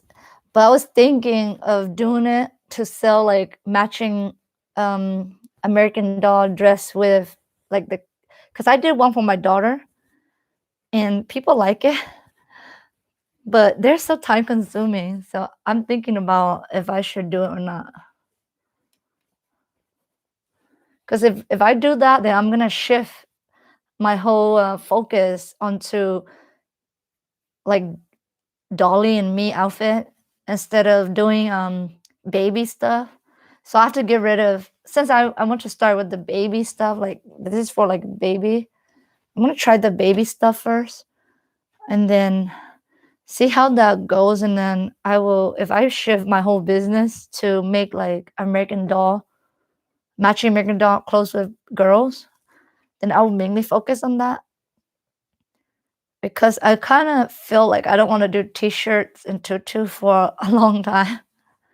'Cause my passion is more sewing, so I want like sew like matching outfits for the doll and for the kids, and then embroider on the shirt. Like you can embroider right here, cause I embroider on. Let me show you guys the one that I did that I put embroidery on. I'm gonna show. I'm gonna share you guys.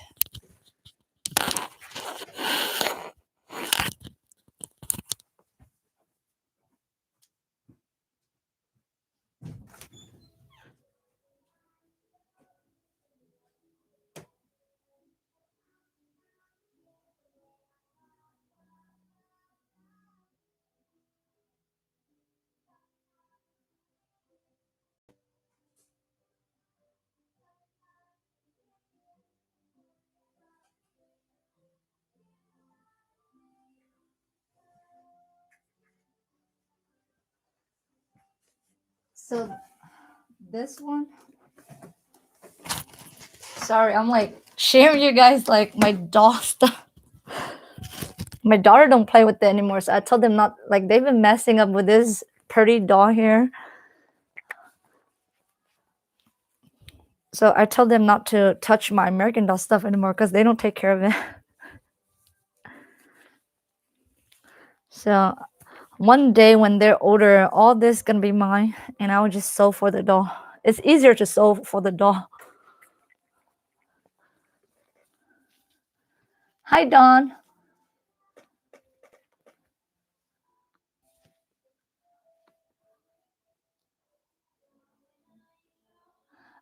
Oh yes, Nairo. Oh my God, Nairo. If we were close, we should go to the same fashion school.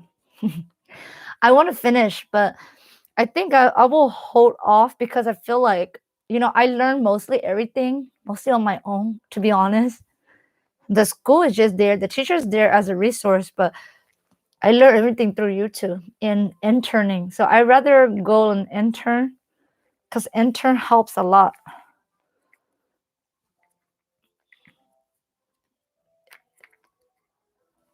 Like if you just go to the school, they have like a lot too many beginner class.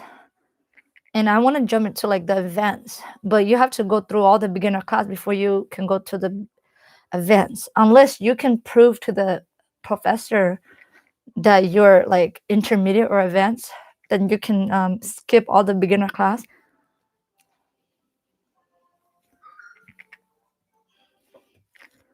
Like those fashion class are really fun. Like I don't even want to leave class, you guys.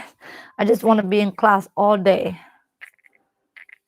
I wish those class were like 6 hours a day or something like that. And I just stay in there, sew in there, and then learn.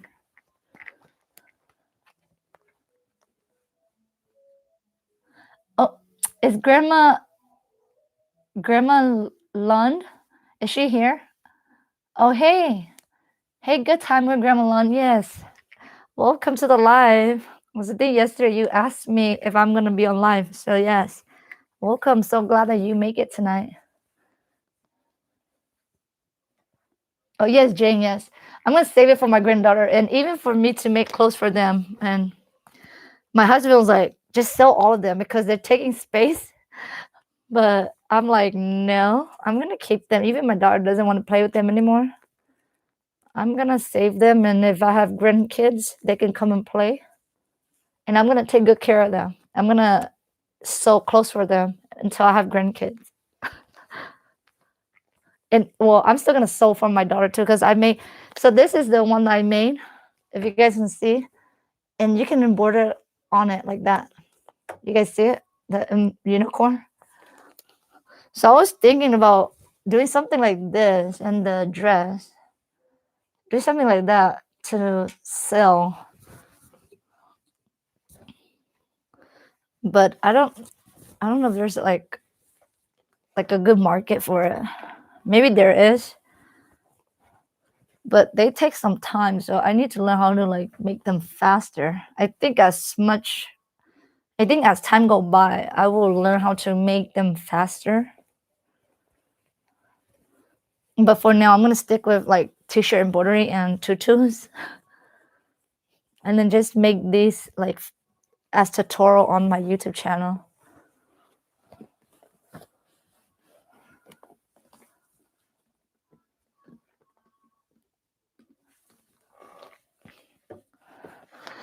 Yes, Denise, thank you. I'm not. I think I'm okay. There's some like super talented and ladies out there. Like I love their work, and all this is like inspired by all those like all the blogs. Like, do you guys read blogs and search on, because sometimes YouTube doesn't have everything.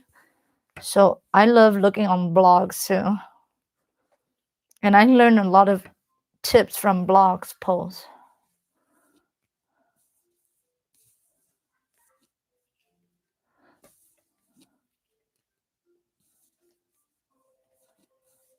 Oh, Jenny, yes, I think there is, but I don't know like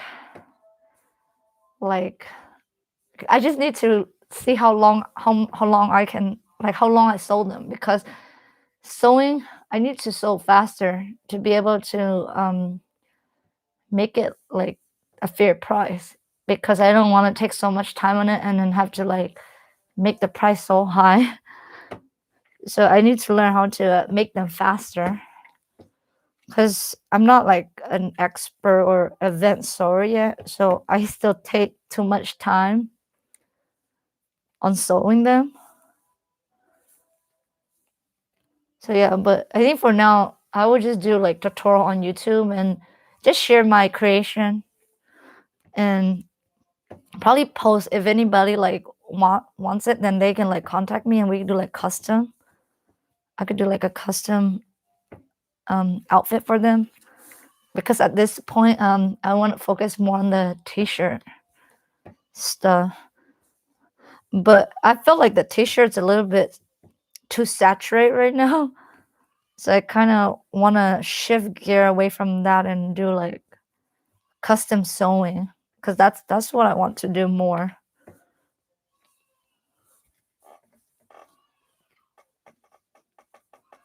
Okay, Jenny, I will do that.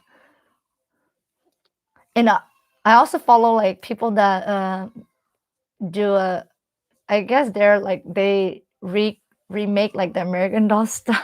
Like they make the doll, they buy like the old doll and just fix them up or something. I think a lot of them like do buy clothes from people that sew clothes too. I know they're really popular, and especially the like, matching outfits will be really popular for the little girls.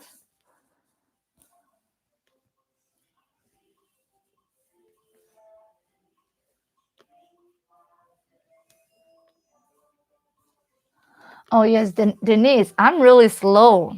I don't know, like with tutu, it takes how many hours does it take you to make one? It takes me 4 hours from cutting to finish sewing it. It's about 4 hours for me.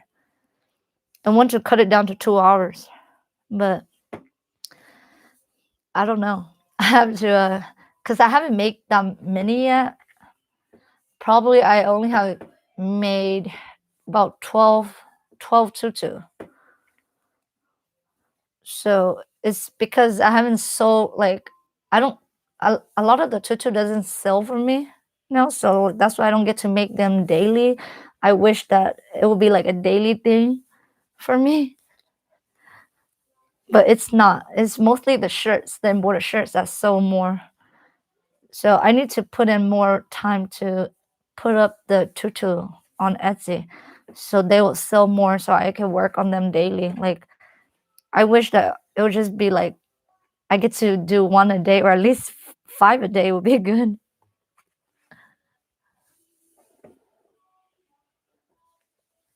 Oh, Dawn, yes. Yes, that was on my idea list too. I don't know, you guys. I have like so many ideas. It just I have to streamline it. Like I can't do every single thing. It's the thing the more stuff you do is that the more thing you have to keep track of for tax. So I'm trying to like choose certain things I really want to do and just focus on that instead of like have like so many different ideas.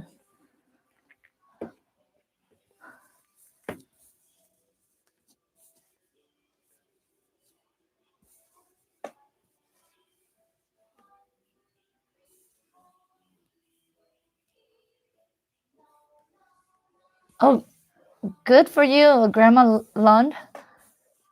Yes, craft fair. I I done craft fair before too, but it's so much work. Yes, I don't think I will go back to do any more craft fair. Maybe in the future, but they're so time consuming.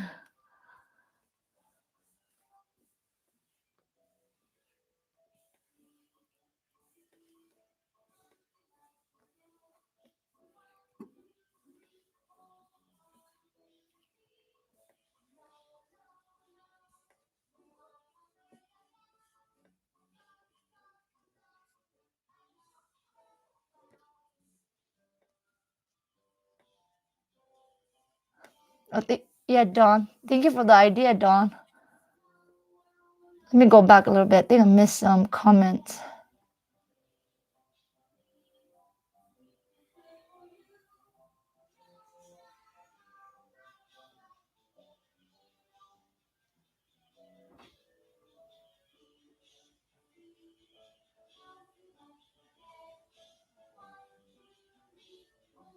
Oh, Naro. I'm not good with Naro. I'm not good with teaching online. I'll just stick with the free content on YouTube. That's what I like. Because it's free on YouTube. So um yeah, so because I'm just scared people will be like, oh, we didn't understand anything that you taught. Like we want our money back. Like I don't want to deal with customer service and like that. I'm not a great teacher yet. So I just share what I know, what I learn. And eventually my end goal is to have a studio, an in-person like sewing academy or something. I do want to teach, but I want to teach in person. So that's why I really want to learn drafting, like pattern drafting. I kind of understand a little bit, but not to the point where I can draft from my own measurement, and that's one of my goals that I'm going to be working on. So see, even with the fashion class, I didn't even learn that yet. Like I learned the basic, but to do my own drafting from scratch, I wasn't taught that yet. So I have to learn that on my own.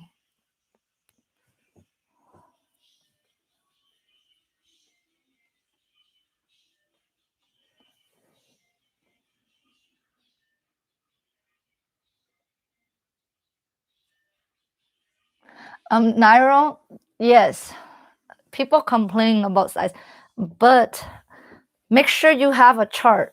If you specify how big the shirt is with all the measurement, they can't complain. because you're not responsible for, like, you don't know their child's size, right? They know their own child's. So if they ask you, do not recommend anything for them. Like, just tell them the size, the measurement, and that their approximation. So they shouldn't be mad if it's off like half an inch or something. So give them the approximation sizing chart.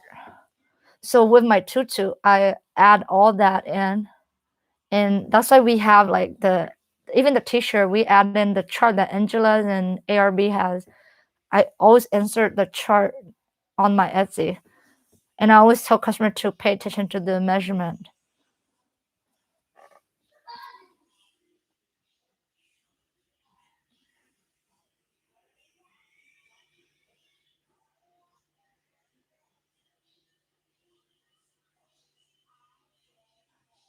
Oh, Nairo, why don't we all learn how to do that pattern draft? I'm gonna learn how to pattern draft like from my own body, and then I can show you guys what I learned. I follow this one lady on YouTube. It's in my language, so I don't know if you guys, even her and then another lady, she speak English. Both of them, like, they show you how to draft from your own body measurement. So I'm gonna learn that and then just do my own version. Yes. So that's what I was saying, like certain things, like I don't expect it to sell. It's all for like me practicing and bettering my skills. Oh, Pia, thank you for dropping by, Pia. You have a good night. I know it's late where you're from, Pia. Thank you for coming in, though, Pia.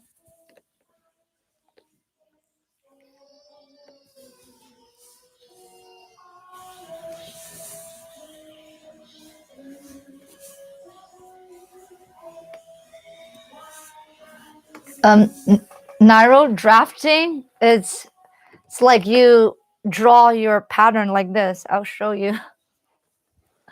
So I have some example here.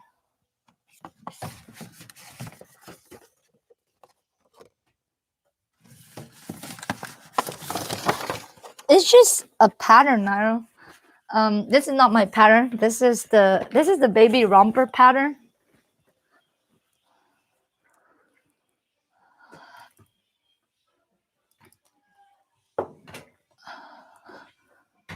Let me show you.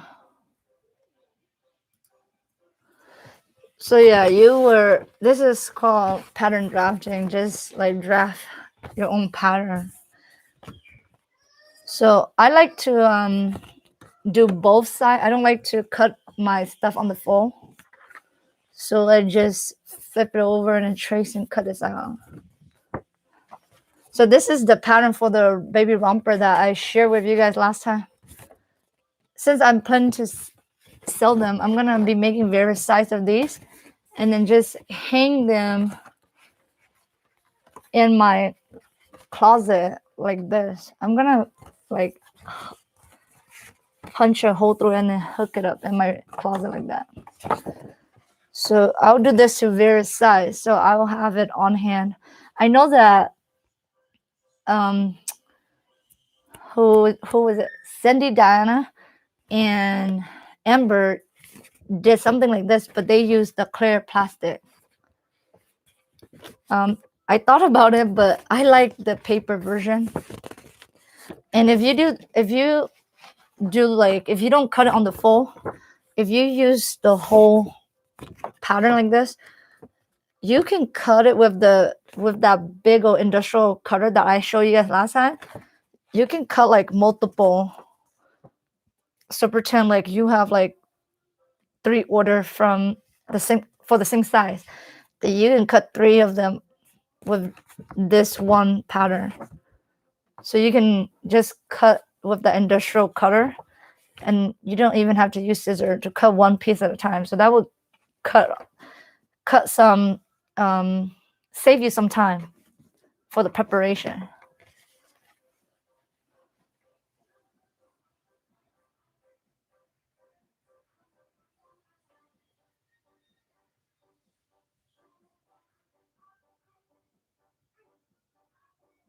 Oh yes, now see you make the circle skirt. So that was pattern drafting. You drafted your own pattern. So good job. You did your first one. Yes, Naro.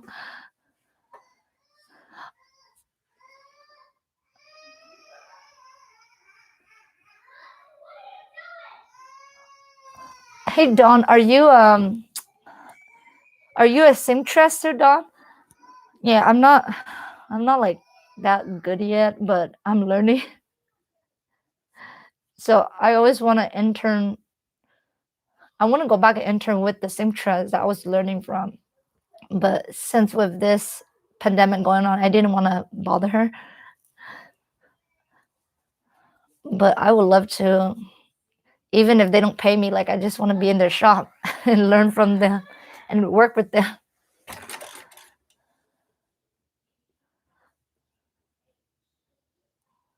Oh yes, Michelle. I think with my teacher said that it's 80%. Preparing is 80%. It's only about like 20%.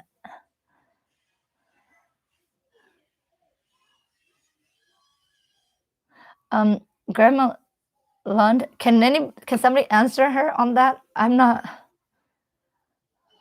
too sure because I haven't used my Cricut that much.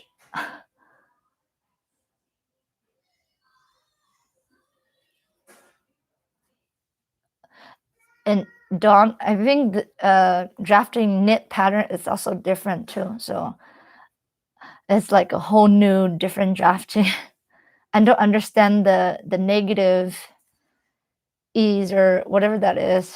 I forgot the terminology for it, but knit pattern is a little bit different.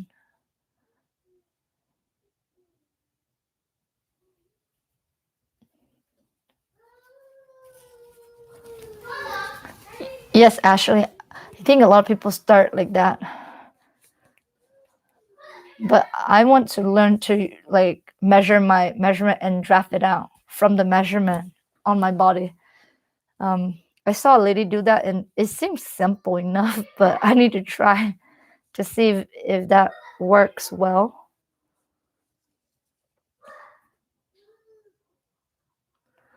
Oh yes, done. Yes, I think that's the reason why, but I just haven't gone into the knit drafting and I think I'll focus on just the non-stretch fabric first.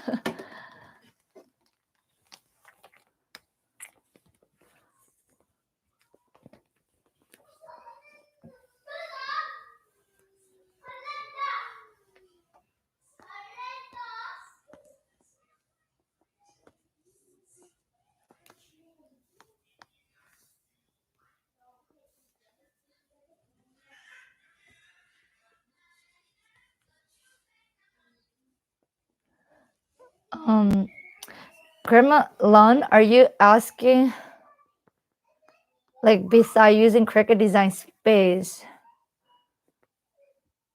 is there another website that we use?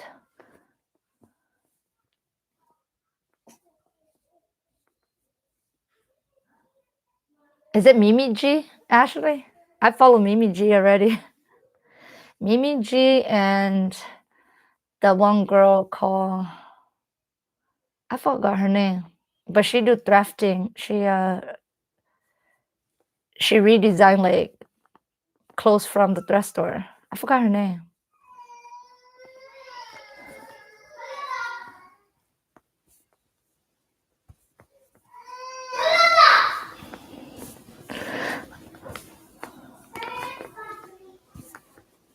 Yes, Mimi G. Yes, I love her videos. Yeah, she has improved just sewing daily. Like I think I need to do what she do because I want to improve my sewing and sew faster and better.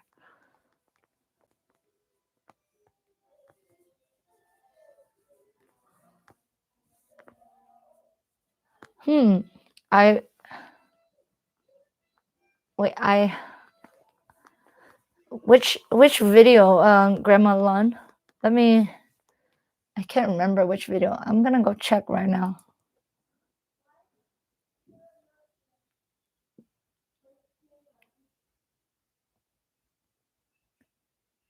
Is it in the live that I was talking about, or is it one of the video?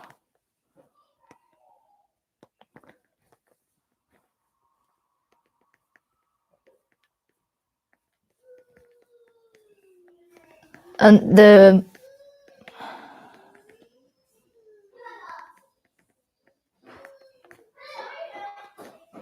oh yes, Dawn. Those are curve for the facing. You have to match it up with the bodice. So if they don't line up, you'll have all these pucker or all this extra fabric poking out. Grandma Lund, can you? The last video of I was showing like the sublimation stuff. I don't know if it's a video that I posted or a live. I can't remember.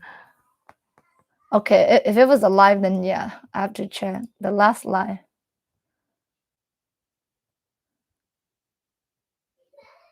Oh my gosh, like I do not remember everything. I don't go back to all my lives. I don't remember. Let me.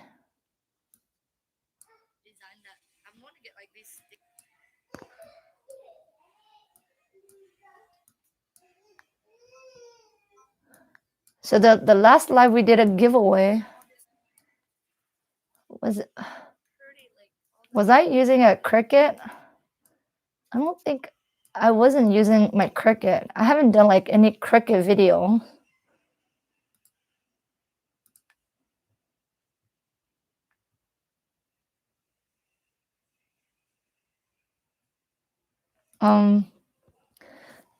Because we did a giveaway.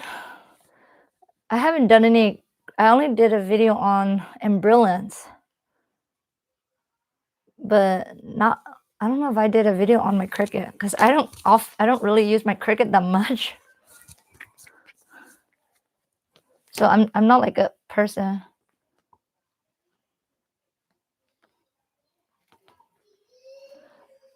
Okay, Denise. Thank you for coming in, Denise. You have a good night.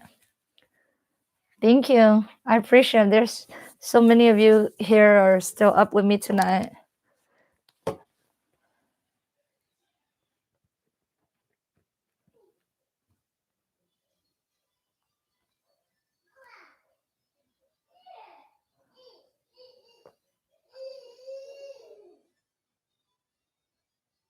Oh, Canva. I think Canva you can make like logos and design, but maybe that was the one that I mentioned because I mentioned about Canva on some of the video.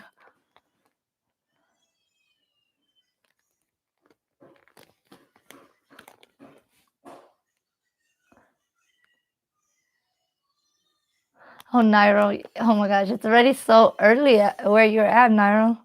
It's still 10 p.m. here.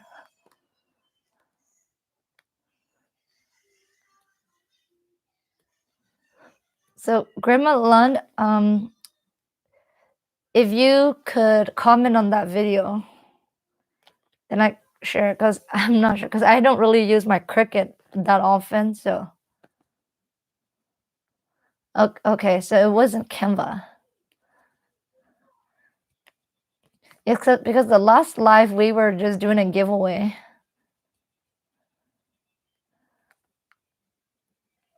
Oh my gosh. Okay. So yeah, I'm so sorry. It's so late for you guys. You guys are still here with me. Yeah. So today I wasn't able to do any embroidery, but at least we finished the skirt, you guys.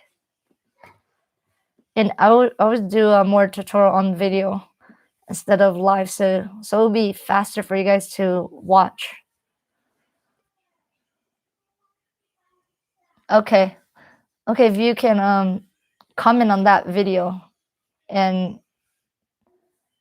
then I will tell you what is it because I wasn't sure. Oh, you're still working, Ashley. Oh, Ashley, I'm gonna unbox everything tomorrow. I got all the package here. I'm gonna do a video.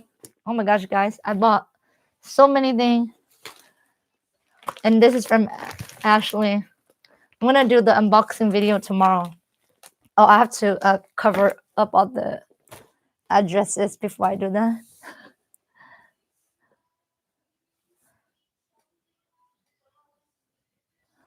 Okay, Michelle. Yeah, if any of you have to go, yeah, you guys have a good night, and I appreciate you guys coming in here tonight and hang out. Oh yes, Ashley, I'm gonna do a video instead of a live, because I want to like edit everything. Yes, I'm so excited. I'm gonna be sharing you guys with how each person like their packaging. I ordered some from our Discord group, but then most of them are from other people, just some random Etsy shop. And share you guys packaging. So if you guys that are not on Etsy yet, thinking about starting Etsy, can see how people package your stuff, because packaging also important. You have to know how you're gonna ship it before you even start Etsy, because if you get that sale and you don't have any packaging material, you don't know how to ship it. Yeah, so figure that out before you sell on Etsy. So it's a good video that will show you guys how all the Etsy sellers ship their item.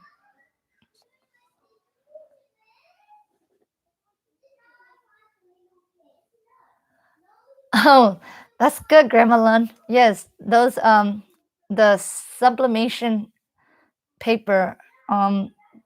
I linked the group down in that video. So if you want to order from that group. They're really inexpensive. They're like 99 cents a sheet, like $1 a sheet. Yes. So that's good. And that couch is hot pink, but it probably looked like really red in the video.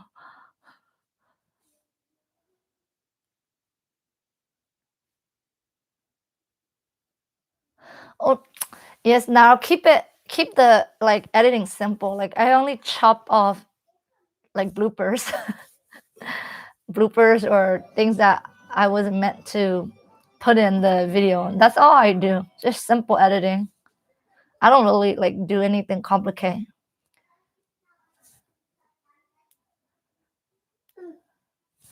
Hi, baby.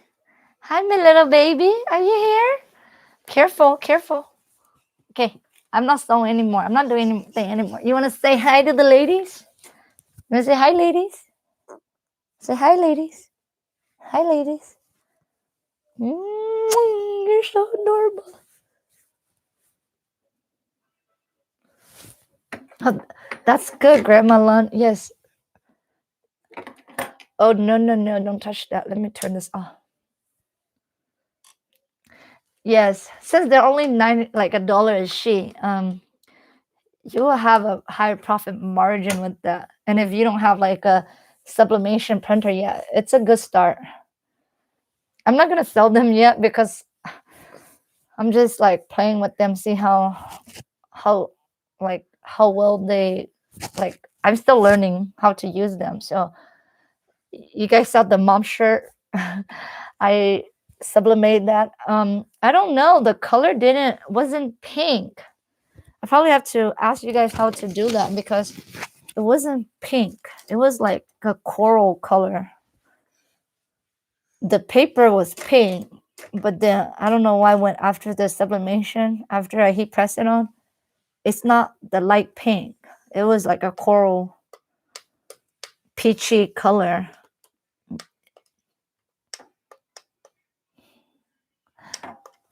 Say hi, guys. Hi, ladies. See? You laughing? Look at the camera. Yeah, he just woke up from his nap. He napped earlier, so he don't want to go to sleep now, huh?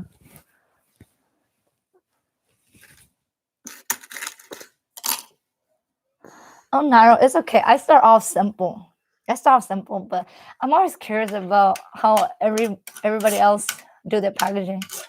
So I'm not gonna say anything bad about anybody's packaging. If anybody didn't do anything extra, it doesn't really matter. I just want to see how secure the items are. Anything breaks.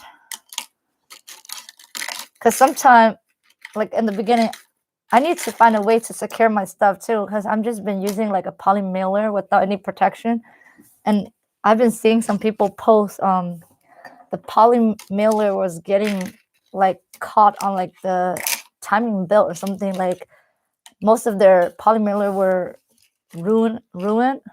So I was scared that my shirt might be ruined like that. So I might have to look into some extra protection for the shirts. I might be thinking of getting my own box. I think the box would be safer than the poly mailer, because I saw somebody post an Angela group like their poly mailer got like ruined, like it melted or something.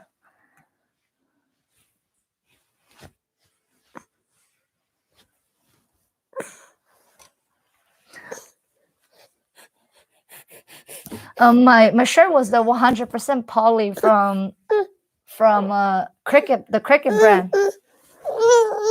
Oh, okay, right here. You want this?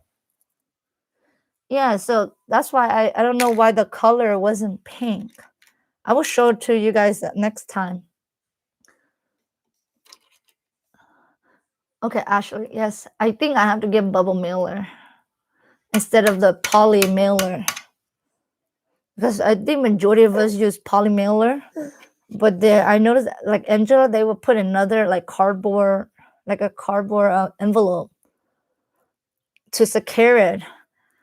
But I didn't want to pay for, because I don't want to use the USPS one.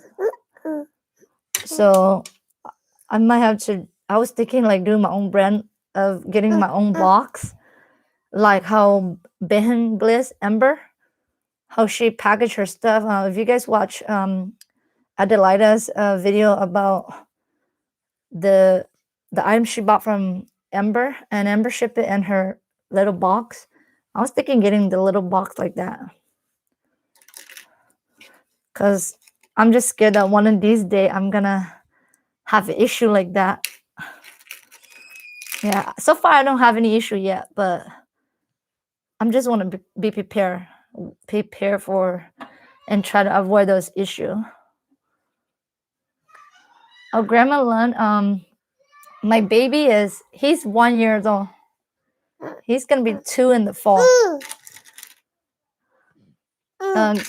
Grandma Lund, where do you sell? Do you sell in person?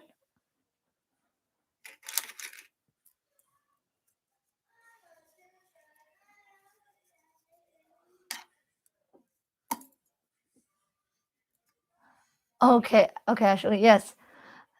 I'm just testing it out. That's why I bought from the group, because they're only 99 cents like a sheet. But if I'm gonna sell it, like if it do well, I'm gonna plan to sell it. I will get a printer, because I do want to have my own custom design. Yes, you are really right about that, because you can like get the printer for, yeah, the Eagle Tink. Yeah.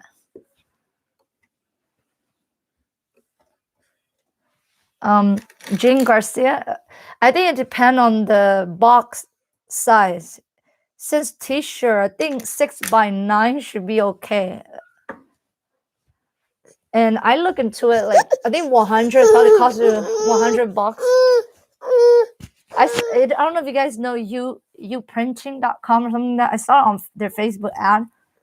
I tried to go customize a box 9x6 by 1 inch height, and it costs about, I think, $1.30 per box or something like that. So it depends on the height, the length, and the width. Oh, not yet, baby. Look at Dolly. Hello.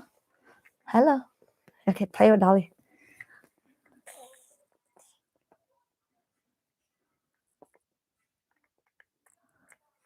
Oh, Grandma, yes. Start off with that first. Then you can eventually, since I start off with online, because I don't go out much, so online. So when you're ready, you can get on Etsy. Etsy is an easy platform to sell on first, and then expand from there. Jean Garcia.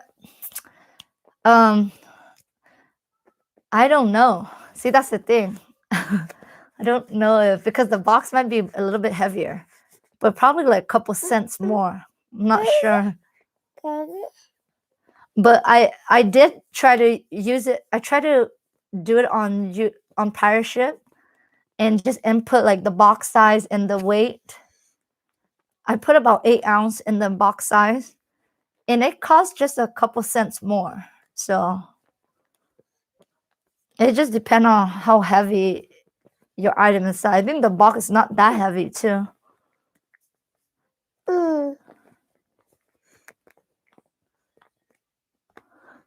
Grandma Lund,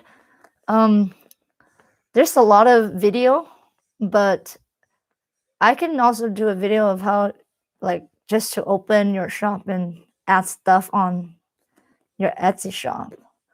But if you don't know how to start, I would recommend Angela's course because I did bought her course and it helped me in the beginning. And then now, like, I just have to get my SEO like down and just add more things to it. But yes, Angela course is really helpful for like people that do not know anything about Etsy and want to get on Etsy. But I will do my own version. I cannot share detail of what I learned in Angela course, but I'll share what is out there on YouTube. Because I didn't buy Angela course at the beginning. I bought it like when I already start like halfway. So I will share what I done.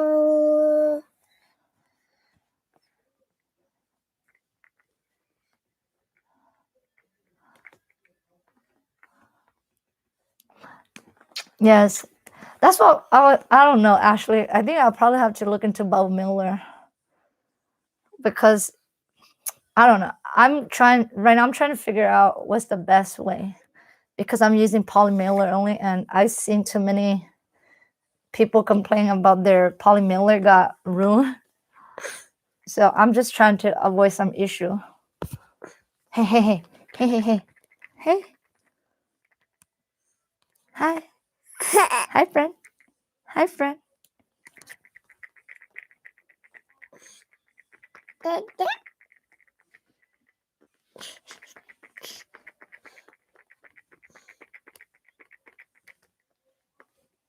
Oh yes, Nairo, it's too much.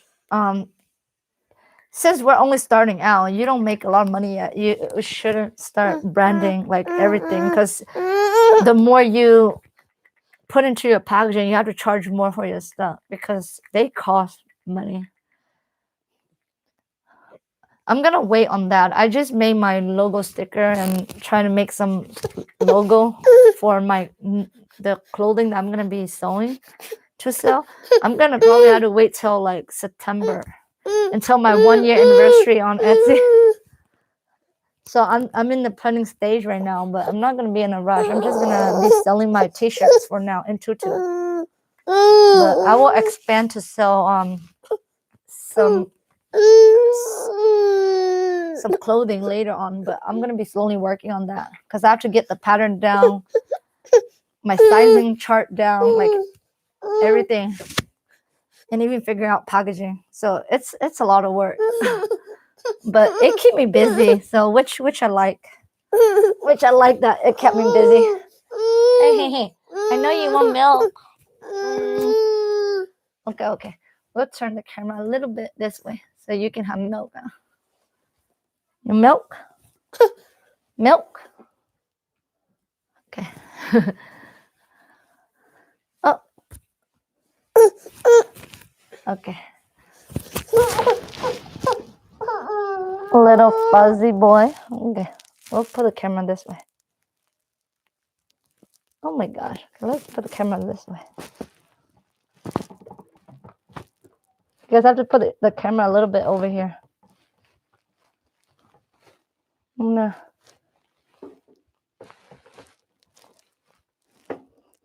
Sorry, you guys gonna be watching my wall a little bit. Okay, you can breastfeed now.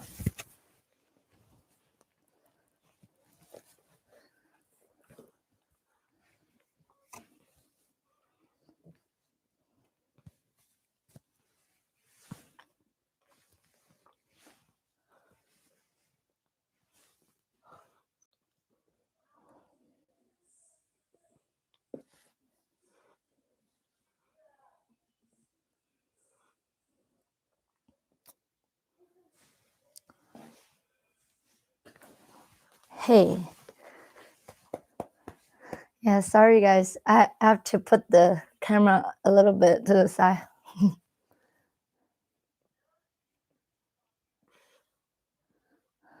Oh my gosh, Dahlia. You know, my second daughter, she breastfed until she was 4.5. Yes. She didn't want to stop until like when I take her to preschool. I think it was a year after preschool. I keep telling her that all the kids don't drink milk from their mom anymore. And then that's when she kind of like get a little bit embarrassed that she still drink milk. So I guess she slowly stopped when she was 4.5. It took her that long.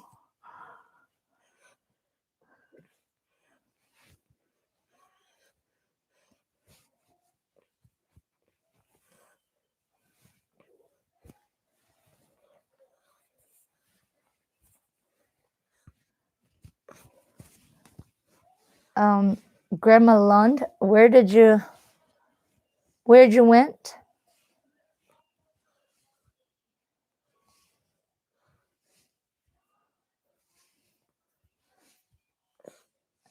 And does that lady has a business? I mean, they should do have a business. She have like five embroidery machine, yes.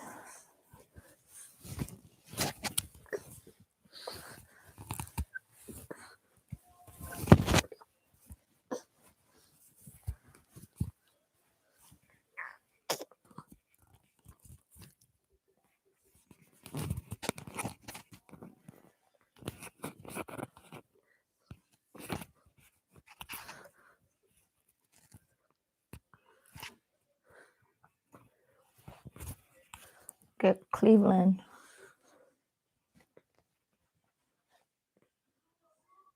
So you're saying she has fine board machine, but she sell a little bit everything at like a really low price. Yes, if she's underselling herself, then yeah, I don't know how you will make money if you're underselling everything.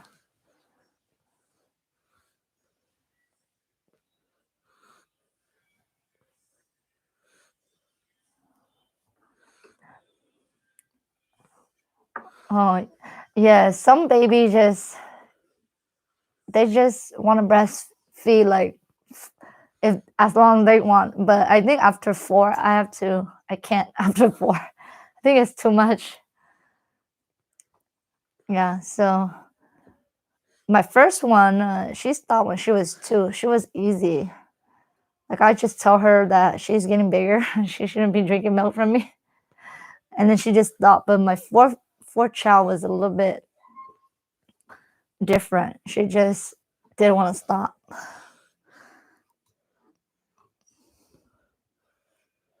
Right? What about you? Are you gonna stop soon?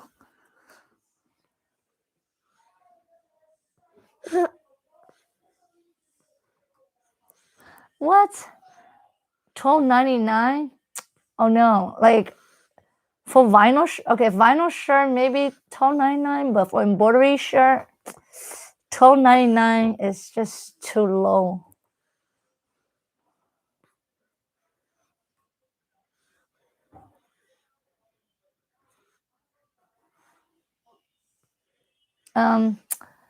That could be it too. Actually, like if it's embroidering the same design, then they could make like a lot of shirts in 1 hour. So the shirt could be less because we only have one machine and we customize everything for the customers. So we can only do one. If you don't have one machine, you can only do one shirt in 1 hour at a time. But with people that have multiple hands and they can like just embroider like 20 shirts in an hour, then yes, I think the cost would be lower.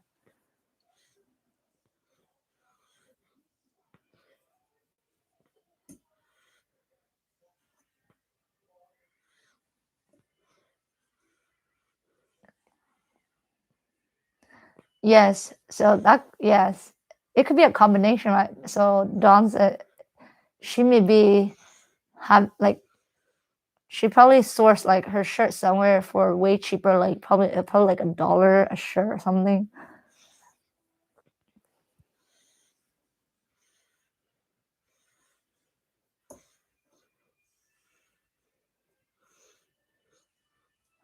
Oh, good night, Dahlia. Thank you for coming. Thank you. I'm glad that you were able to join us for all this time. You've been here all this time.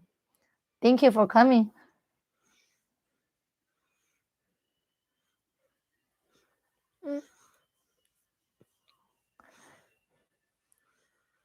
Yeah, so it could be a combination of a little bit of everything. Like she could probably use like a cheaper shirt, and then I would not charge anything less than $20 for an embroidery shirt. Everybody has like their different price, but the price I see on Etsy is range from $20 to $32. And I see one Etsy shop, they do, I think they so I probably would do like a video on like, I don't know if it's okay because I'm scared that like that might be some people like I might be like just share like people Etsy shop and they might see the video and get offended. I don't know. I was gonna share some Etsy shop and like let you guys see the price range, but maybe not because I'm just scared. Like if I share that, then it might be somebody on YouTube their shop and they will be getting angry at compare. Excuse me, at comparing like their prices.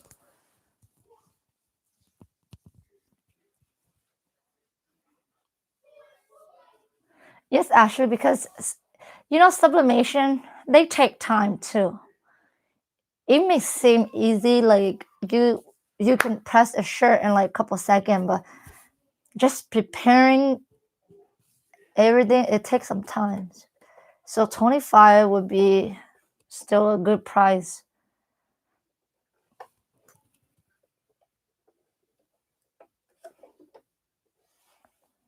Did she order her shirt from like BB Blinks or ARB Blinks? If it's from BB Blink and ARB Blinks, then yeah, $5.99 will be too much, and if she only charged like $12.99 for them, then she's underselling herself.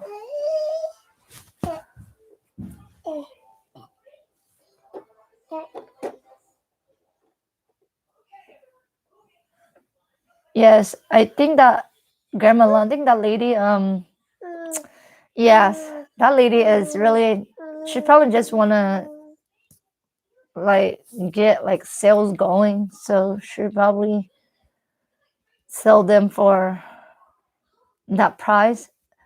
But then that's also on her, like she doesn't care because it takes a lot of time just to prepare the shirts and get it embroidered. So it just take up a lot of her time. She's not making any profits. I think she's just breaking even. But all the time she lose all that time just to get those order out and not making anything, just breaking even.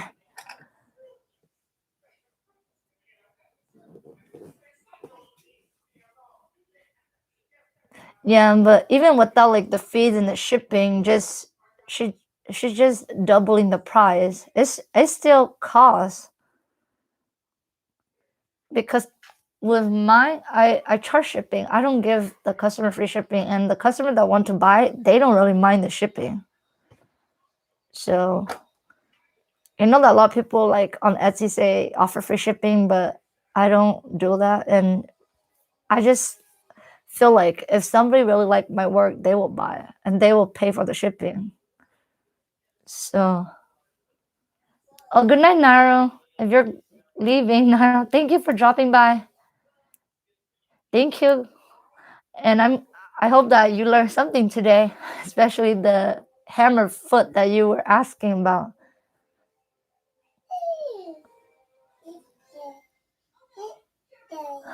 Yes, Ashley, right? That's right. And nobody like from the same era sell the same thing. Yeah, she should.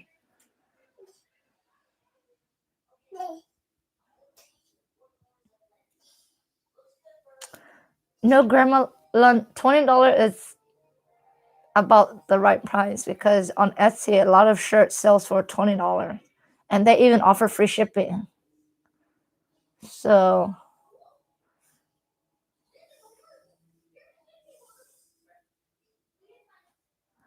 oh, Ashley, yes,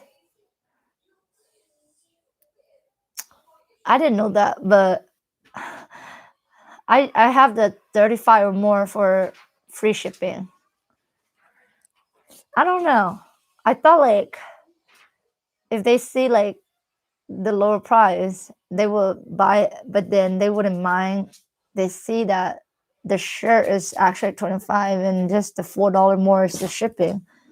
So if I have like $32 with free shipping, I think they would look at it like my shirt is $32 instead of like $25. Plus, I don't know. That's how I see it, but I could be wrong. I'm not an expert at anything.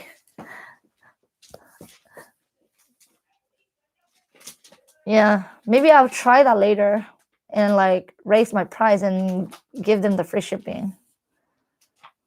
Because I was thinking about that and not even deal with shipping, just put it free shipping and just raise the price.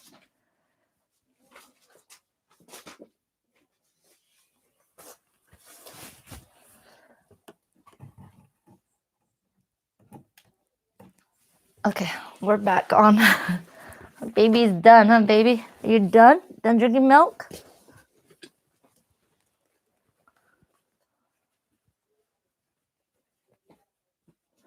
Okay, okay, Ashley. Okay. I will consider like when I revamp my Etsy shop, I will do that and raise all my price up. Cause now, yeah, I think I will have to make my price about $30, like at least $29.99 something, $30 to include all my shipping. Cause shipping costs about $4 for me per shirt.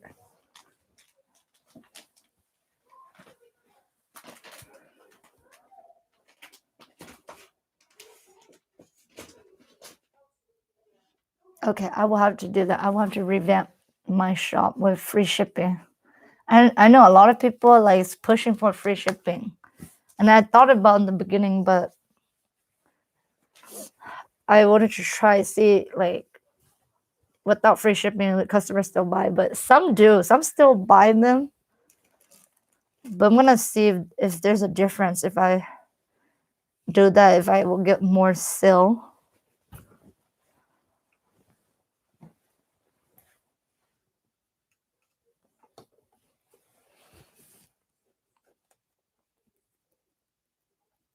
Okay, actually, $29.99. Yes, there was a Etsy shop. She sell like Disney character embroidery shirt, but she charged about $40 because the Disney, I think, depend on how many character they want to put on the shirt. So her shirt could go up to like 40, 45. So that's high. That's the highest I've seen an embroidered shirt. His price at. So I think they charge by how many stitch count. I just try to like do like a flat flat rate for all the embroidered items, except for like the style and the color shirt. Like I'll add $2 more if it's long sleeve or color. And then if one of the design I choose is over 30,000, then I'll add it $1 extra. I don't know, because 30,000 is a lot of stitch.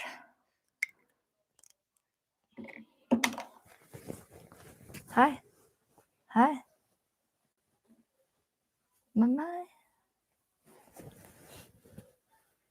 Here.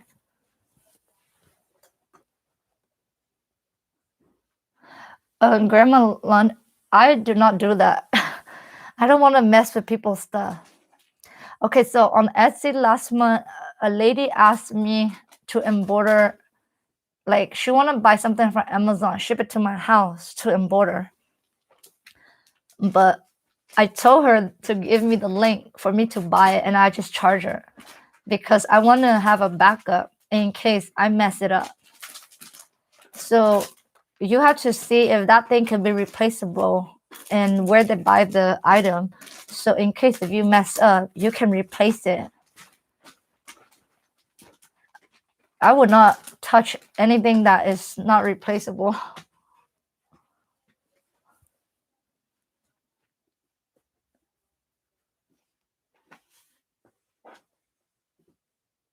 Oh yes, actually, like that's why last month when the customer asked me to do an embroidered shirt for her child, and she doesn't want the shirt that I offer. She want to buy her own shirt, ship it to me. And so I told her to give me the link on Amazon. So I bought it and then did it for her, and then she just paid me. I mean, I should have charged her a little bit more because the shirt that she bought was more than the ARB shirt. But I still gave her the same price. I mean, since I'm only starting out, I'm not sure what I'm doing. So sometimes I break even, but it's okay. It's my first year of starting my business. So I'm learning as I go.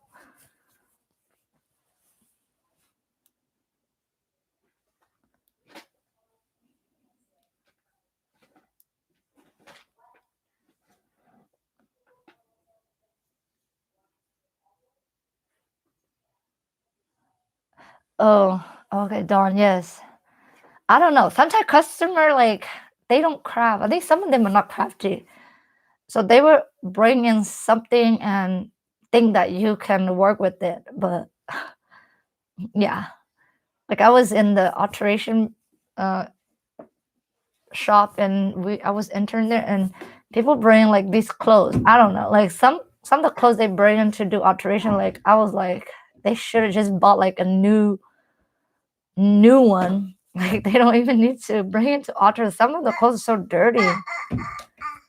So I don't know. People are just weird. Some people are weird. Yeah. And sometimes I feel like they just bring in, and if you mess it up, you have to pay them. So you have to know yourself and what you're capable of, and what you can and can't do, and tell the customer upfront. Because sometimes they'll give to you and they just want you to mess up so you can pay them. So yeah, I don't like to do anybody's stuff too.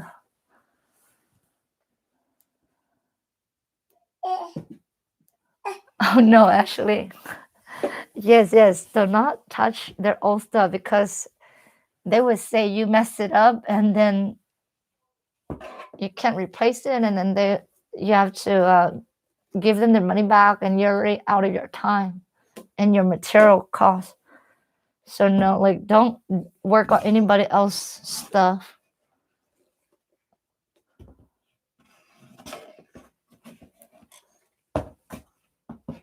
Yeah, because that embroidery machine, like you cannot predict all the time, like how well that embroidery machine will work each time. Like each time I embroider a new shirt, I'm always afraid that it's gonna mess up.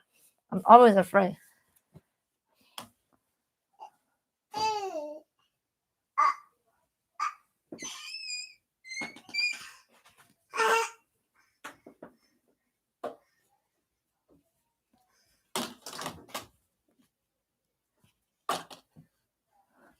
Oh my gosh.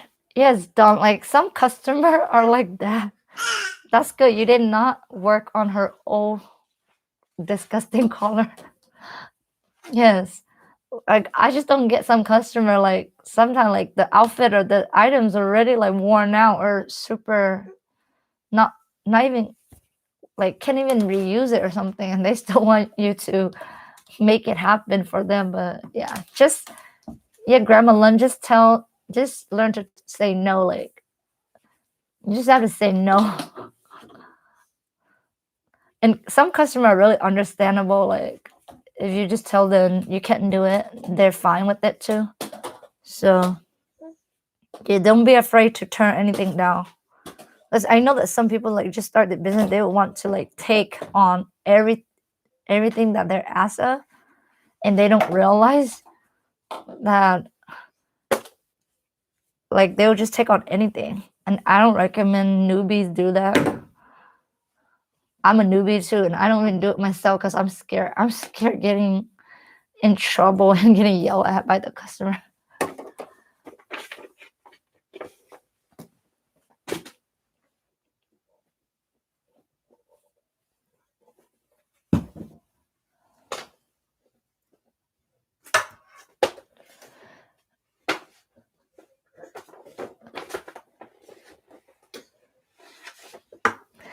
Hey, you guys. Since it's kind of late now, and a lot of ladies are already going to sleep, it's almost 3 hours, you guys. So I was glad that we're able to finish that skirt on this live, and that I was able to share with you guys. I'm just happy a lot of you stayed up this long.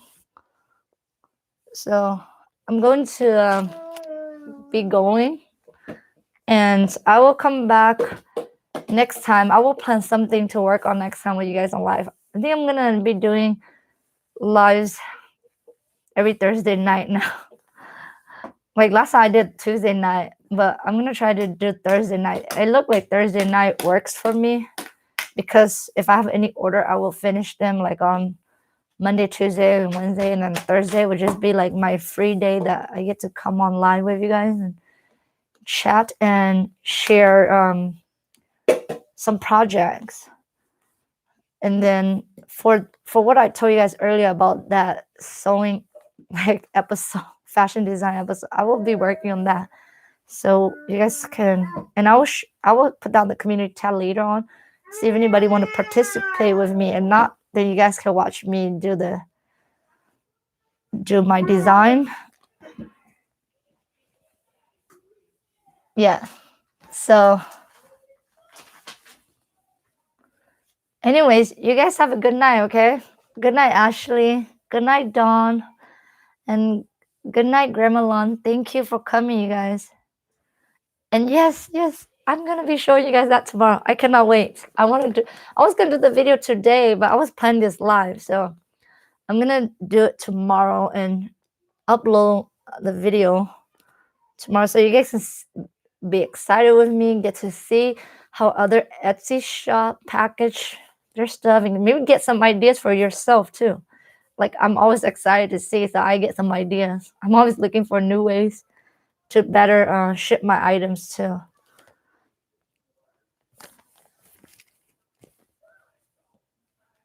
Okay, Ashley. Ashley, thank you, Ashley. You've been here with us this whole entire time, girl. It's pretty early, like early morning now at your place.